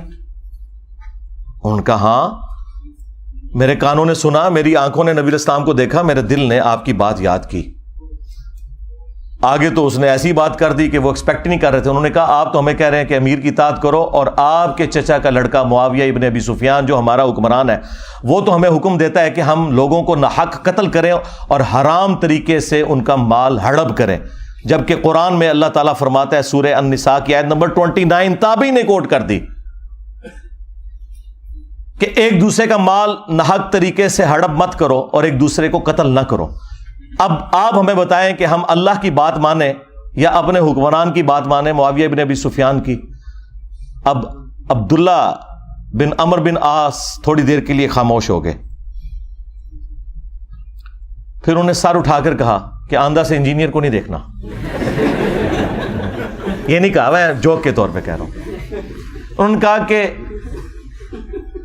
معاویہ کی اطاعت کرو ان کاموں میں جس میں تمہیں اللہ کے مطابق چلائے, اور جس میں وہ اللہ کی نافرمانی کا تمہیں کہے تم اس کی نافرمانی کرو. یہی ایٹیچیوڈ ہونا چاہیے. یعنی یہ آپ کو دور حکومت کے اندر جو ایک معاملات ہے نا وہ بھی اندازہ ہونا شروع ہو گیا کہ کس لیول کے اوپر معاملات بگڑ چکے ہوئے تھے. پھر صلح حسن کے حوالے سے بھی باتیں کرتے ہیں, وہ بھی آپ میرے اس میں ہی پڑھ لیجئے گا, میری ویڈیوز بھی ریکارڈ ہیں. کربلا کے بعد کون سی صلح حسن رہ گئی؟ حسن ابن علی نے اس لیے صلح کی تھی کہ آپ انہیں زہر دے دیتے. المصنف ابن ابی شیبہ میں موجود ہے, زہر دیا گیا. اور ابو داؤد میں تو اتنی رکت انگیز حدیث ہے کہ پھر دربار شام میں اس چیز کی خوشی منائی گئی. ہاں ظاہر ہے جب آپ غم نہ کریں تو اسے خوشی منانا ہی کہا جائے گا نا. الٹا کوئی غم کی بات کر رہا ہے آپ اسے ٹوک دیں. مقدام بن مادی کر بیٹھے ہوئے ہیں, یہ حدیث مسند احمد میں بھی ہے اور سنن ابی داؤد میں بھی. شیخ زبیر زئی اور شیخ ناصر الدین البانی دونوں نے اس حدیث کو ٹھیک کہا ہے. مقدام بن مادی کر بیٹھے ہوئے ہیں امیر شام کے دربار میں, اور اتنے میں خبر پہنچتی ہے کہ حسن ابن علی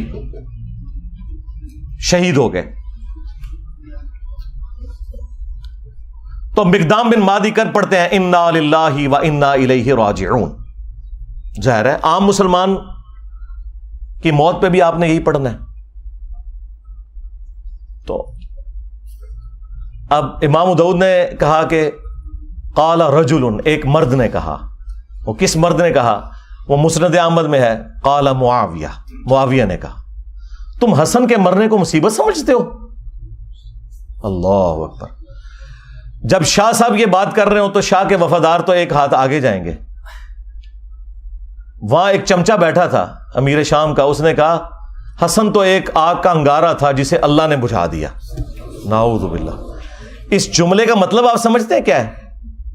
یعنی حسن کے ساتھ ظاہر ہے یہ ایک پیس ٹریٹی اور صلح حسن ہوئی ہوئی تھی, کچھ شرائط تھیں, تو آگ کا انگارہ اس لیے تھا کہ کسی بھی وقت ان شرائط کے ٹوٹنے کے اوپر حسن قیام کر سکتے ہیں، جو ان سے ہم نے وعدہ خلافیاں بھی کی ہیں اتنی زیادہ، سوائے ایک خمس ملتا تھا، باقی تو کوئی بھی شرط پہ عمل نہیں ہوا۔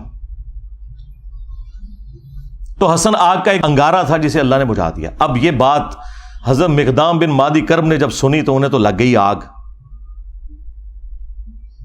انہوں نے کہا کہ معاویہ، تم نے مجھ سے ایسی بات کی ہے جس سے مجھے تکلیف ہوئی ہے، اللہ کی قسم میں اس وقت تک یہاں سے نہیں اٹھوں گا جب تک تمہیں بھی اسی طرح تکلیف نہ دوں۔ اور معاویہ، اگر میں سچ بولوں تو میری تصدیق کرنا، اور اگر جھوٹ بولوں تو کہہ دینا کہ میں جھوٹ بول رہا ہوں۔ پھر انہوں نے کہا کہ اے معاویہ، کیا اللہ کے نبی علیہ السلام نے یہ نہیں فرمایا تھا کہ چیتوں اور درندوں کی کھالیں ان کو پہننے، ان کو اوڑھنے سے کیا اللہ کے نبی علیہ السلام نے منع نہیں فرمایا تھا؟ کیا اللہ کے نبی صلی اللہ علیہ وآلہ وسلم نے سونے چاندی کے جو برتن ہیں ان کو استعمال کرنے سے منع نہیں فرمایا تھا؟ اب وہ جو حرمت والی چیزیں وہ گنواتے چلے گئے اور حضرت معاویہ تصدیق کرتے چلے گئے، اور اینڈ پہ پتا انہوں نے کیا بولا؟ انہوں نے کہا یہ سارے حرام کام تیرے گھر میں ہو رہے ہیں، ٹھیک ہے، یعنی تیرے اپنے گھر کی حالت یہ ہے اور تو حسن بن علی کے بارے میں بات کر رہا ہے۔ اور پھر انہوں نے ایک جملہ بولا کہ میں حسن کی موت کو مصیبت کیوں نہ جانوں کہ اللہ کے نبی علیہ السلام اپنے زانوں پر ایک طرف حسن ابن علی کو بٹھاتے تھے، دوسری طرف حسین ابن علی کو، اور کہتے تھے حسن مجھ سے ہے، حسین علی سے ہے۔ اب یہ ساری کی ساری عزت افزائی انورٹڈ کاماز میں جب کروائی امیر شام نے، تو انہوں نے کہا مقدام مجھے پتا تھا میں باتوں میں تم سے نہیں جیت سکتا۔ اور پھر انہوں نے کہا کہ لاؤ مال و دولت مقدام کو بھی دو، ان کے ساتھیوں کو بھی دو۔ تو مقدام کو جو انہوں نے گفٹ دیے وہ وہیں انہوں نے غریب لوگوں میں ادھر ہی تقسیم کر دیے۔ بعد میں پھر امیر شام نے پوچھا کہ وہ گفٹس کا کیا بنا، تو انہوں نے کہا کہ مقدام نے تو سب کچھ یہیں پہ تقسیم کر دیا۔ تو انہوں نے پھر ان کی تعریف کی کہ ہاں مقدام تو پھر مقدام ہے نا، یعنی وہی جو حکمرانی کی مجبوریاں ہیں جڑی ہوئی وہ مجبور کرتی ہیں۔ کہاں بنو عباس نے شیعان علی کو استعمال کیا بنو امیہ کو الٹنے کے لیے، اور جب حاکم بنے تو بنو امیہ سے بھی زیادہ مظالم کرنے شروع کر دیے۔ کیوں؟ یہ بس ایک کرسی کا تقاضا تھا، یہ جس کے نیچے جاتی ہے نا اس کے اندر وہ ساری خرابیاں پیدا ہونا شروع ہو جاتی ہیں۔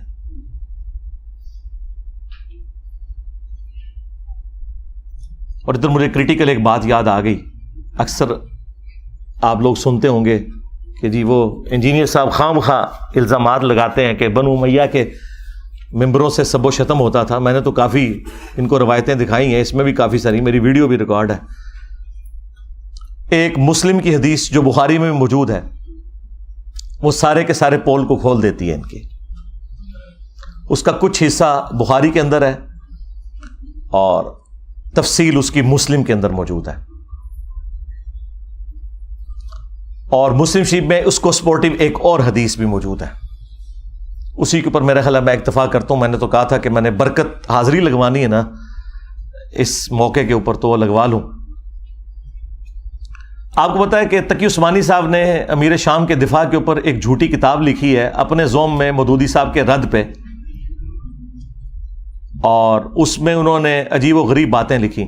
ان میں سے ایک یہ لکھی کہ یہ حضرت علی پہ سب و شتم کرنا کوئی ثابت نہیں۔ ایک روایت بخاری میں ملتی ہے، اس میں بھی سب کا لفظ ہے اور سب کا مطلب تنقید ہوتا ہے، اور یہ جملہ انہوں نے ساری دیوبندی عوام کو رٹوا دیا۔ بھائی اگر یہ تو انہوں نے جان بوجھ کے کیا ہے تو پھر تو منافقت کی ہے، یہ تو بہت بڑا حکم ہے، ہم نہیں لگاتے، ہم یہ کہتے ہیں کہ انہیں پتہ نہیں ہوگا، یعنی وہ اس ٹاپک پہ جاہل تھے۔ تو یہی تو ہم کہہ رہے ہیں کہ علماء جاہل ہیں، ہاں، کیونکہ اگر جاہل نہیں مانیں گے پھر منافق ماننا پڑے گا کہ اگر پتا تھا تو جان بوجھ کے ایسا جھوٹ کیوں بولا۔ یہ سیم حدیث مسلم کے اندر موجود تھی کہ آل مروان میں سے ایک بندہ مدینے کا گورنر بنا، اور اس نے شیعان علی میں سے سہل ابن سعد الساعدی کو بلایا ممبر پر اور کہا کہ آپ حضرت علی رضی اللہ تعالیٰ عنہ کے اوپر سب کرو۔ اور جب انہوں نے انکار کیا تو کہا کہ چلو تم یوں کہہ لو لعن اللہ ابا تراب، نعوذ باللہ، ابو تراب پر لعنت ہو، نعوذ باللہ۔ یہ بنو امیہ ابو تراب نام کو نا حقارت کے طور پر، مٹی والا۔ تو حضرت سہل بن سعد نے کہا لگایا، انہوں نے کہا کہ علی تو اس نام سے بڑے خوش ہوتے تھے، یہ تو نبی علیہ السلام نے ان کی کنیت ابو تراب رکھی ہوئی تھی۔ تو وہاں پہ الفاظ ہے لعن اللہ ابا تراب، یعنی ابو تراب کہنا اور لعنت کے ساتھ۔ یہ کہتے ہیں سب کا مطلب تنقید ہے، تو امام مسلم نے سب کا ترجمہ خود کر دیا ہوا ہے، یہ بتا کے یہ لعن اللہ ابا تراب کہتے تھے۔ اب تک کہ عثمانی صاحب نے اگر جان بوجھ کے یہ روایت چھپائی ہے مسلم کی 6229 تو منافقت کی ہے، لیکن یہ بہت بڑا شرعی حکم ہے۔ ہم حسن ظن رکھتے ہیں کہ ان بیچاروں کو پتہ ہی کچھ نہیں، جس طرح ان کے بڑوں کو کچھ نہیں پتا تھا۔ اب آ جائیں وہ حدیث 6220، امیر شام کے دربار میں حضرت سعد ابن ابی وقاص کو امیر شام کہتے ہیں کہ تجھے کون سی چیز روکتی ہے؟ الفاظ امر معاویہ، معاویہ نے حکم دیا، تو سعد ابن ابی وقاص نے کہا کہ میں کبھی بھی علی کے اوپر سب یعنی کہ لعنت نہیں کروں گا، کیونکہ دوسری حدیث میں لعنت کے الفاظ موجود ہیں۔ تو انہوں نے کہا تمہیں کون سی چیز روکتی ہے کہ تم ابو تراب کے اوپر سب نہیں کر رہے؟ ابو تراب، اور یہ وہابیوں کا جو ابا ہے نا ابن تیمیہ، اس نے اس روایت کو منہاج السنہ میں کوٹ کیا ہے، اور اس نے خود مانا ہے، اس نے فلنگ دی بلینکس کیا ہے کہ ماموں نے حکم دیا تھا سب کروانے کا، ان کا ابا مان کے کیا ہے۔ اب یہ پتہ نہیں کیوں نہیں اپنے ابے کو مانتے، مسلم شریف میں لکھا ہوا تھا۔ تو حضرت سعد نے کہا کہ میں نے 3 باتیں علی کے بارے میں ایسی سنی ہے کہ مجھے ایک بھی مل جاتی نا سرخ اونٹوں سے بہتر تھا۔ سن معاویہ، غزوہ تبوک کے موقع پر نبی علیہ السلام نے عورتوں اور بچوں پر اپنا جانشین چھوڑا مولا علی کو، اور یہ پہلا اور آخری موقع تھا کہ کسی جنگ میں مولا علی شریک نہیں ہو رہے تھے، تو ظاہر ہے وہ افسردہ تھے، رو پڑے۔ نبی علیہ السلام نے ان کی دلجوئی کے لیے فرمایا کہ اے علی، کیا تو اس بات پہ راضی نہیں کہ تیری میرے ساتھ وہی نسبت ہے جو ہارون کی موسیٰ کے ساتھ، مگر میرے بعد کوئی نبی نہیں۔ اس کا مطلب آپ کو پتا ہے کیا ہے؟ 2 مطلب۔ قرآن میں حضرت موسیٰ علیہ السلام کے سب سے قریبی ساتھی کون تھے؟ ان کے بھائی ہارون، اور وہ پیغمبر بھی ہوئے۔ اس اعتبار سے نبی علیہ السلام کا سب سے قریبی ساتھی کون ہوا؟ سیدنا علی۔ لیکن چونکہ ختم نبوت ہے اس لیے وہ نبی نہیں ہے، امتی نبی بھی نہیں ہے۔ تو اگر مولا علی امتی نبی نہیں ہے تو غلام احمد قادیانی دجال تھے، شاید کوئی نہیں۔ یہ حدیث ختم نبوت کے اوپر بھی پیرا دے رہی ہے، صرف مولا علی کی شان بیان نہیں ہو رہی، ختم نبوت پہ بھی پیرا دینے والی حدیث ہے۔ سن معاویہ، دوسرا موقع خیبر کا، نبی علیہ السلام نے فرمایا کل میں اس شخص کے ہاتھ میں جھنڈا دوں گا جو اللہ اور اس کے رسول سے محبت کرتا ہے اور اللہ اور اس کا رسول اس سے محبت کرتے ہیں۔ ہم پوری رات ایڑیاں اٹھا کے دیکھتے رہے کہ وہ خوش نصیب کون ہے، بلکہ مسلم میں تو الفاظ ہیں، حضرت عمر کہتے ہیں مجھے پوری زندگی اس بات پہ رشک رہے گا علی کے اوپر کہ وہ جھنڈا مجھے کیوں نہیں ملا، علی کو مل گیا، اس سے پہلے مجھے کبھی خواہش نہیں پیدا ہوئی تھی۔ صبح نبی علیہ السلام نے حضرت علی کو بلایا، ان کو آشوب چشم تھا، اپنی مبارک لعاب دہن ان کی آنکھوں پہ لگائی، شفا ہو گئی، اور پھر انہیں روانہ کیا اور خیبر میں فتح ہوئی۔ اور تیسرا موقع جب نجران کے کرسچنز آئے نبی علیہ السلام کی بارگاہ میں، سب دلائل سامنے رکھ دیے، پھر بھی وہ ہٹ درمی پر اترے، تو آیت مباہلہ نازل ہوئی، ندعو ابناءنا ابناءکم ونساءنا ونساءکم وانفسنا وانفسکم ثم نبتہل فنجعل لعنت اللہ علی الکاذبین۔ اے نبی ان سے کہو اپنے بیٹوں کو لے آؤ، ہم بھی اپنے بیٹوں کو لے آتے ہیں، تم بھی اپنی عورتوں کو لے آؤ، ہم بھی اپنی عورتوں کو لے آتے ہیں، تم خود آ جاؤ، ہم خود آ جاتے ہیں، اور پھر اوپن میدان میں اللہ کے حضور دعا کرتے ہیں کہ جھوٹوں پہ اللہ کی لعنت ہو۔ اور نبی علیہ السلام نکلے مولا علی، حسن، حسین اور فاطمہ کو لے کر، حالانکہ آپ کی 9 بیویاں تھیں، ان کو نہیں لے کر آئے، وہ بھی اہل البیت ہیں، لیکن یہ اسپیشل پروٹوکول۔ اور کہا اللہم ہاؤلائی اہل بیتی، اے اللہ یہ میرے اہل البیت ہیں۔ یہ تین فضائل دربار شام میں بیان کیے حضرت سعد ابن ابی وقاص نے، اس بات کی دلیل پر کہ میں مولا علی پہ کبھی بھی سب و شتم نہیں کروں گا۔ امام نووی جو ہے نا اہل سنت میں، اس کی آخری کوشش ہوتی ہے کسی طریقے سے نا بنو امیہ کے اوپر پردہ ڈالے۔ یہاں اس نے پتہ کیا پردہ ڈالنے کی کوشش کی؟ اس نے کہا کہ وہ اصل میں میر شام یہ کہہ رہے تھے کہ مجھے کوئی علی کے فضائل سناؤ، کیونکہ یہ لوگ گالیاں دیتے ہیں، میں ان کو قائل کروں۔ حالانکہ واضح الفاظ تھے امر معاویہ، معاویہ نے حکم دیا اور سعد نے انکار کیا۔ چلیں جھوٹ تو پکڑا جاتا ہے۔ یہ سیم حدیث خصائص علی والے چیپٹر میں سنن نسائی الکبریٰ میں اسی سند کے ساتھ مسلم شریف والی سند کے اوپر موجود ہے۔ اس میں آگے الفاظ ہیں، سعد ابن ابی وقاص کا بیٹا کہتا ہے پھر جتنے دن حضرت معاویہ مدینہ شریف میں رہے، حضرت علی کی تنقیص کا ایک جملہ اپنی زبان سے نہیں نکالا۔ میرے باپ نے اس طرح کا ڈانٹا تھا ان کو، تو پتہ چل گیا کہ ڈانٹا تھا۔ بلکہ اسی کتاب میں خصائص علی والا جو چیپٹر ہے سنن نسائی الکبریٰ کا، سعد ابن ابی وقاص کہتے ہیں کہ اگر یہ لوگ بنو امیہ کے لوگ میرے سر کے درمیان آرا رکھ دیں اور مجھے یہ کہیں کہ تیرے دو ٹکڑے کر دیے جائیں گے، تو علی کے بارے میں کوئی غلط جملہ اپنی زبان سے نکال تو میں اپنے دو ٹکڑے کروا لوں گا، میں علی کے بارے میں ایک جملہ بھی ایسا نہیں بولوں گا ان کی تنقیص کا جو کچھ میں نے رسول اللہ سے اپنے کانوں سے علی کی شان میں سن رکھا ہے۔ صلو علی محمد وآل محمد، اللہم صلی علی محمد وعلی آل محمد واصحاب محمد وازواج محمد اجمعین الی یوم الدین۔ مسند احمد میں ایک حدیث ہے، مولا علی علیہ السلام کہتے ہیں کہ ایک دن میں رسول اللہ کی خدمت میں حاضر ہوا اور میں نے دیکھا کہ آپ نے حسین ابن علی کو اٹھایا ہوا ہے اور زار و کتار آپ کی آنکھوں سے آنسو رواں ہے۔ تو میں نے کہا یا رسول اللہ میرے ماں باپ آپ پر قربان، آپ کو کس نے غمگین کر دیا؟ بلکہ یہ حدیث جو سٹارٹ ہوتی ہے نا کہ نینوا نامی ایک مقام تھا، جنگ صفین پر جاتے ہوئے مولا علی علیہ السلام اپنی سواری پر یہ کہہ رہے ہیں اصبر یا ابا عبداللہ، اے ابو عبداللہ صبر کرنا۔ تو ساتھی کہتے ہیں کہ حضرت یہ آپ کس سے باتیں کر رہے ہیں؟ تو انہوں نے کہا کہ مجھے ایک حدیث یاد آ گئی، اسی مقام کے بارے میں نبی علیہ السلام نے فرمایا تھا جب میں آپ کی خدمت میں حاضر ہوا اور آپ نے حسین ابن علی کو اپنی گود میں اٹھایا ہوا ہے اور آنکھوں سے زار و کتار آنسو رواں ہے۔ میں نے کہا یا رسول اللہ میرے ماں باپ آپ پر قربان، آپ کو کس نے غمگین کر دیا؟ تو نبی علیہ السلام نے کہا کہ ابھی ابھی جبرائیل علیہ السلام میرے پاس آئے تھے اور کہا کہ آپ اس بچے سے اتنی محبت کرتے ہیں اور اس بچے کو دریائے فرات کے کنارے پیاسا شہید کر دیا جائے گا، اور میری خواہش پر انہوں نے یوں ہاتھ مار کر کربلا کی وہ جو سرخ مٹی ہے وہ بھی مجھے دکھائی۔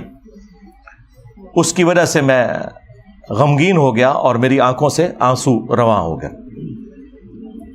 یہ غم حسین ہے جو نبی علیہ السلام کی زندگی میں بھی آپ کو ہے، اور وفات کے بعد مسند احمد میں یہ حدیث موجود ہے۔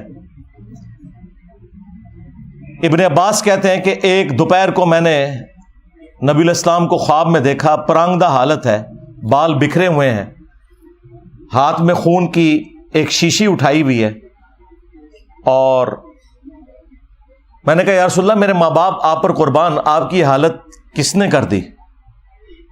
آپ نے فرمایا کہ میں صبح سے حسین اور اس کے ساتھیوں کا خون جمع کر رہا ہوں۔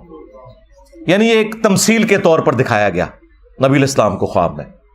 وہ کہتے ہیں میں گھبرا کر اٹھا اور میں نے وہ دن اور تاریخ نوٹ کر لی، اور بعد میں چونکہ اس زمانے میں تو کمیونیکیشن اتنی فاسٹ نہیں تھی، پتہ چلا کہ اسی دن یعنی 10 محرم کو عاشورہ کے دن 61 ہجری کے اندر حسین ابن علی کو اور ان کے ساتھیوں کو شہید کیا گیا کربلا کے اندر۔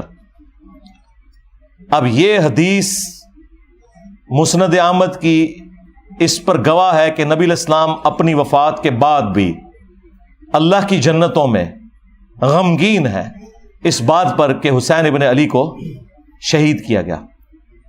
بلکہ انڈیا پاکستان میں جو وہابی فرقے کے لوگ ہیں، دیوبندی اور اہل حدیث، ان کے جو بڑے بزرگ ہیں اسماعیل دہلوی، انہوں نے اسی حدیث کو نقل کر کے ساتھ لکھا ہے یزید پلید،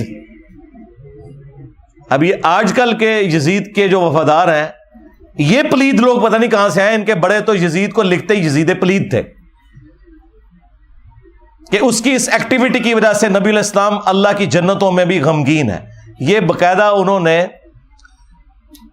جو کتاب ہے تذکیر الاخوان ما تقویت الایمان، اس کے اندر نقل کیا ہوا ہے،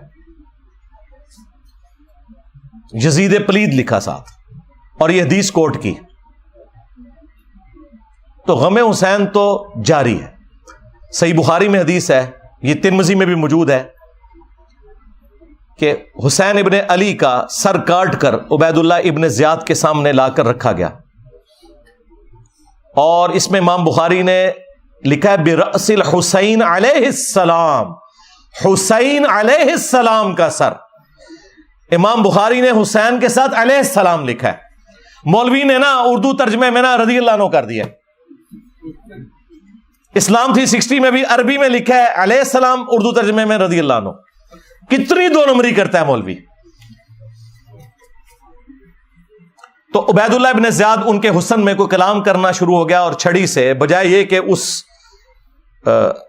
سر مبارک کو چومتا کوئی کلام کیا، تو انس ابن مالک پاس کھڑے تھے، تو انہوں نے زبان سے کلمہ حق بلند کیا اور کہا کہ حسین ابن علی رسول اللہ کے سب سے زیادہ ہم شکل تھے. اور حدیث کے الفاظ ہیں کہ اس وقت حسین ابن علی کے سر اور داڑھی میں وسمے کی بوٹی سے رنگا ہوا تھا، یعنی کالا کیا ہوا تھا انہوں نے سر اور داڑھی کے بالوں کو. اچھا، اس حدیث کی شرح پتہ کیا لکھی ہے اہل حدیثوں نے؟ وسمہ اس بوٹی کو کہتے ہیں جو بالوں کو کالا کرنے کے لیے استعمال ہوتی ہے. یہ حدیث کی شرح ہوئی ہے. اور جو اتنا بڑا واقعہ کہ حسین ابن علی کو شہید کر دیا گیا، ان کا سر کاٹ کے پیش کیا گیا گورنر یزید عبید اللہ ابن زیاد کے سامنے، وہ اناٹینڈڈ چھوڑ دیا. یعنی اونٹ نکل لیتے ہیں، یہ مچھر چھانتے پھرتے ہیں. ہمیں تو قرآن میں اللہ تعالیٰ نے حکم دیا تھا قُلْ لَا أَسْأَلُكُمْ عَلَيْهِ أَجْرًا إِلَّا الْمَوَدَّةَ فِي الْقُرْبَةِ. اے نبی ان سے فرماؤ کہ میں اس دعوت و تبلیغ کے بدلے میں تم سے کچھ نہیں ڈیمانڈ کرتا، ہاں جو میری قرابت داری ہے اس کا تو لحاظ رکھو. اچھا، اس آیت کی شرح دو طریقے سے ہوئی ہے. ابن عباس اس کی شرح یوں کرتے ہیں کہ نبی علیہ السلام، جو بخاری میں موجود ہے، کہ نبی صلی اللہ علیہ وآلہ وسلم کے جو رشتہ دار تھے، جو دوسرے قبیلے کے لوگ تھے، انہیں اس حوالے سے کہا گیا کہ تم اپنی قرابت داری کا تو لحاظ رکھو، تم تو اتنے مہمان نواز ہو، تو یہ تو تمہارے اپنے قبیلے سے ہیں.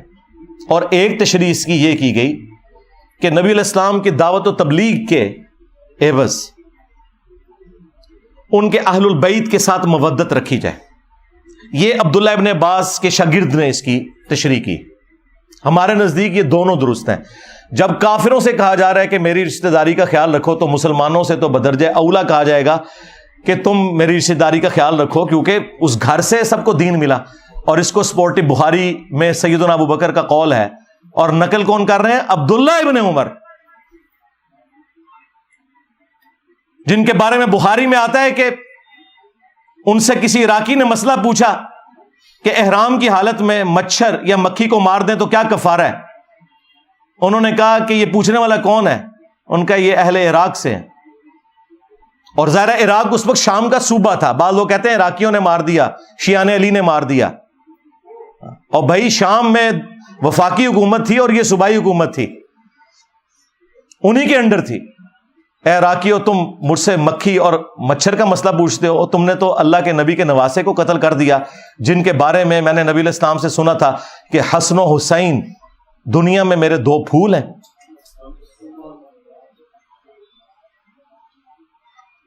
تو حضرت ابوبکر صدیق کا قول ہے بخاری میں، عبداللہ بن عمر کہتے ہیں کہ حضرت ابوبکر فرمایا کرتے تھے محمد کے قرب کو اہل بیت محمد کے قرب میں تلاش کرو.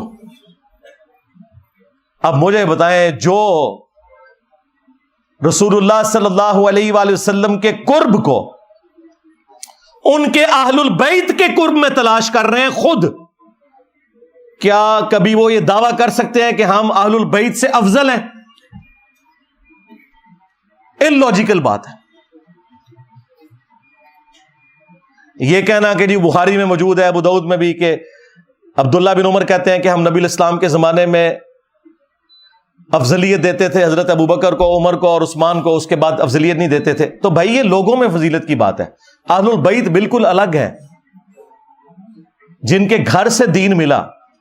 دوسرے اصحاب نبی کے گھر والوں کے بارے میں یہ سوچ سکتے ہیں کہ جس گھر سے ہمیں دین مل رہا ہے ہم ان سے بہتر ہو جائیں گے؟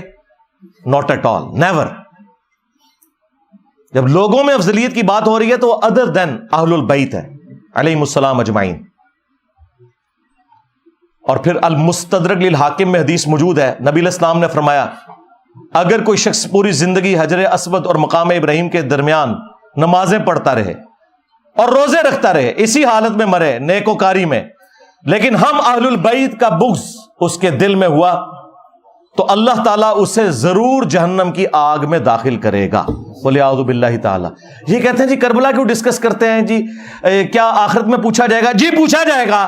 جب آپ کی جنت اور جہنم کا فیصلہ اہل البیت کی محبت پر ہو رہا ہے تو پوچھا نہیں جائے گا؟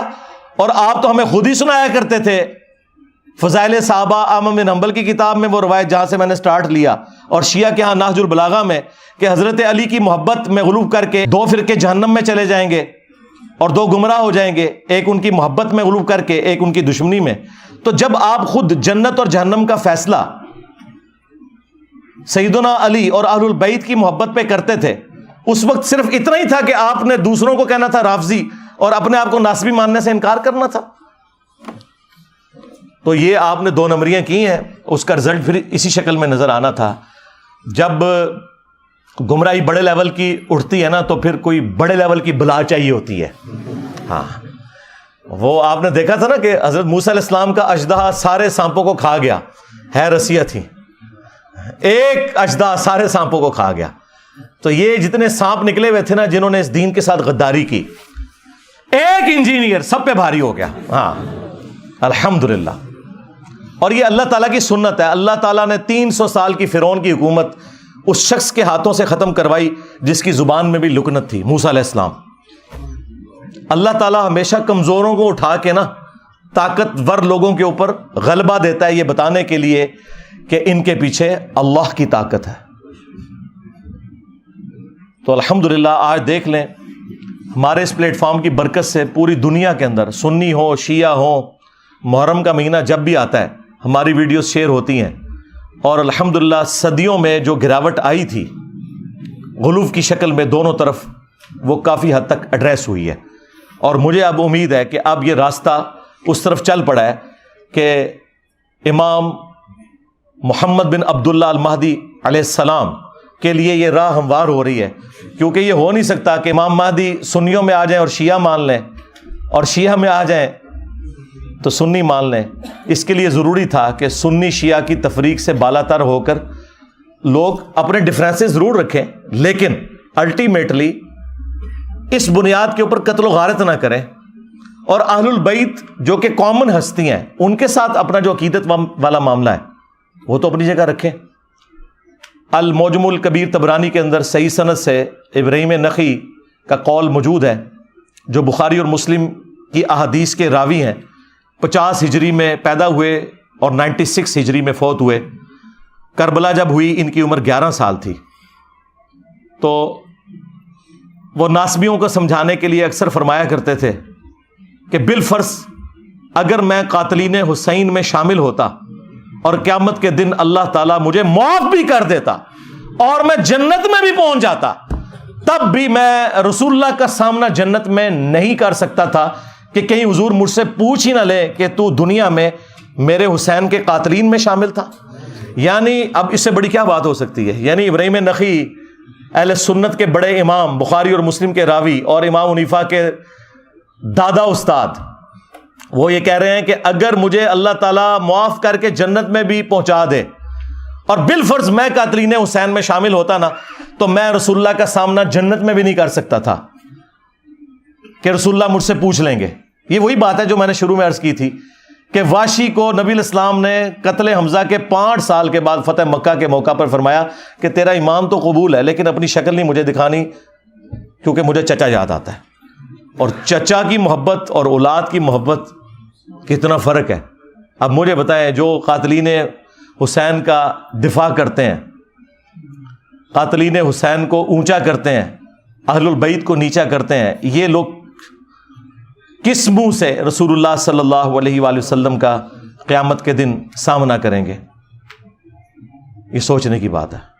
بس آج کے اس محرم کی مجلس میں 4 محرم الحرام 1445 ہجری بمطابق 23 جولائی 2023 کا یہی میسیج ہے کہ ہم نہ رافضی ہیں نہ ناصبی ہیں، بلکہ ہم اہل البیت سے محبت کرنے والے ہیں.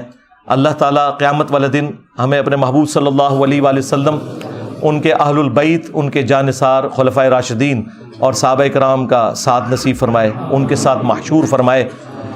اور اللہ تعالیٰ امت محمدیہ صلی اللہ علیہ وآلہ وسلم کے اندر جو یہ فرقہ واریت اس عروج کے اوپر ہے، اسے توڑ کر امت کو رسول اللہ صلی اللہ علیہ وآلہ وسلم کی مبارک ذات کے ساتھ جوڑے، اور تاکہ امام محمد بن عبداللہ المہدی رضی اللہ تعالیٰ عنہ علیہ السلام کو ویلکم کرنے کے لیے یہ امت تیار ہو سکے. صلو علی محمد و آل محمد، اللہم صلی علی محمد وعلی آل محمد و اصحاب محمد و ازواج محمد و امت محمد اجمعین الی یوم الدین. آمین.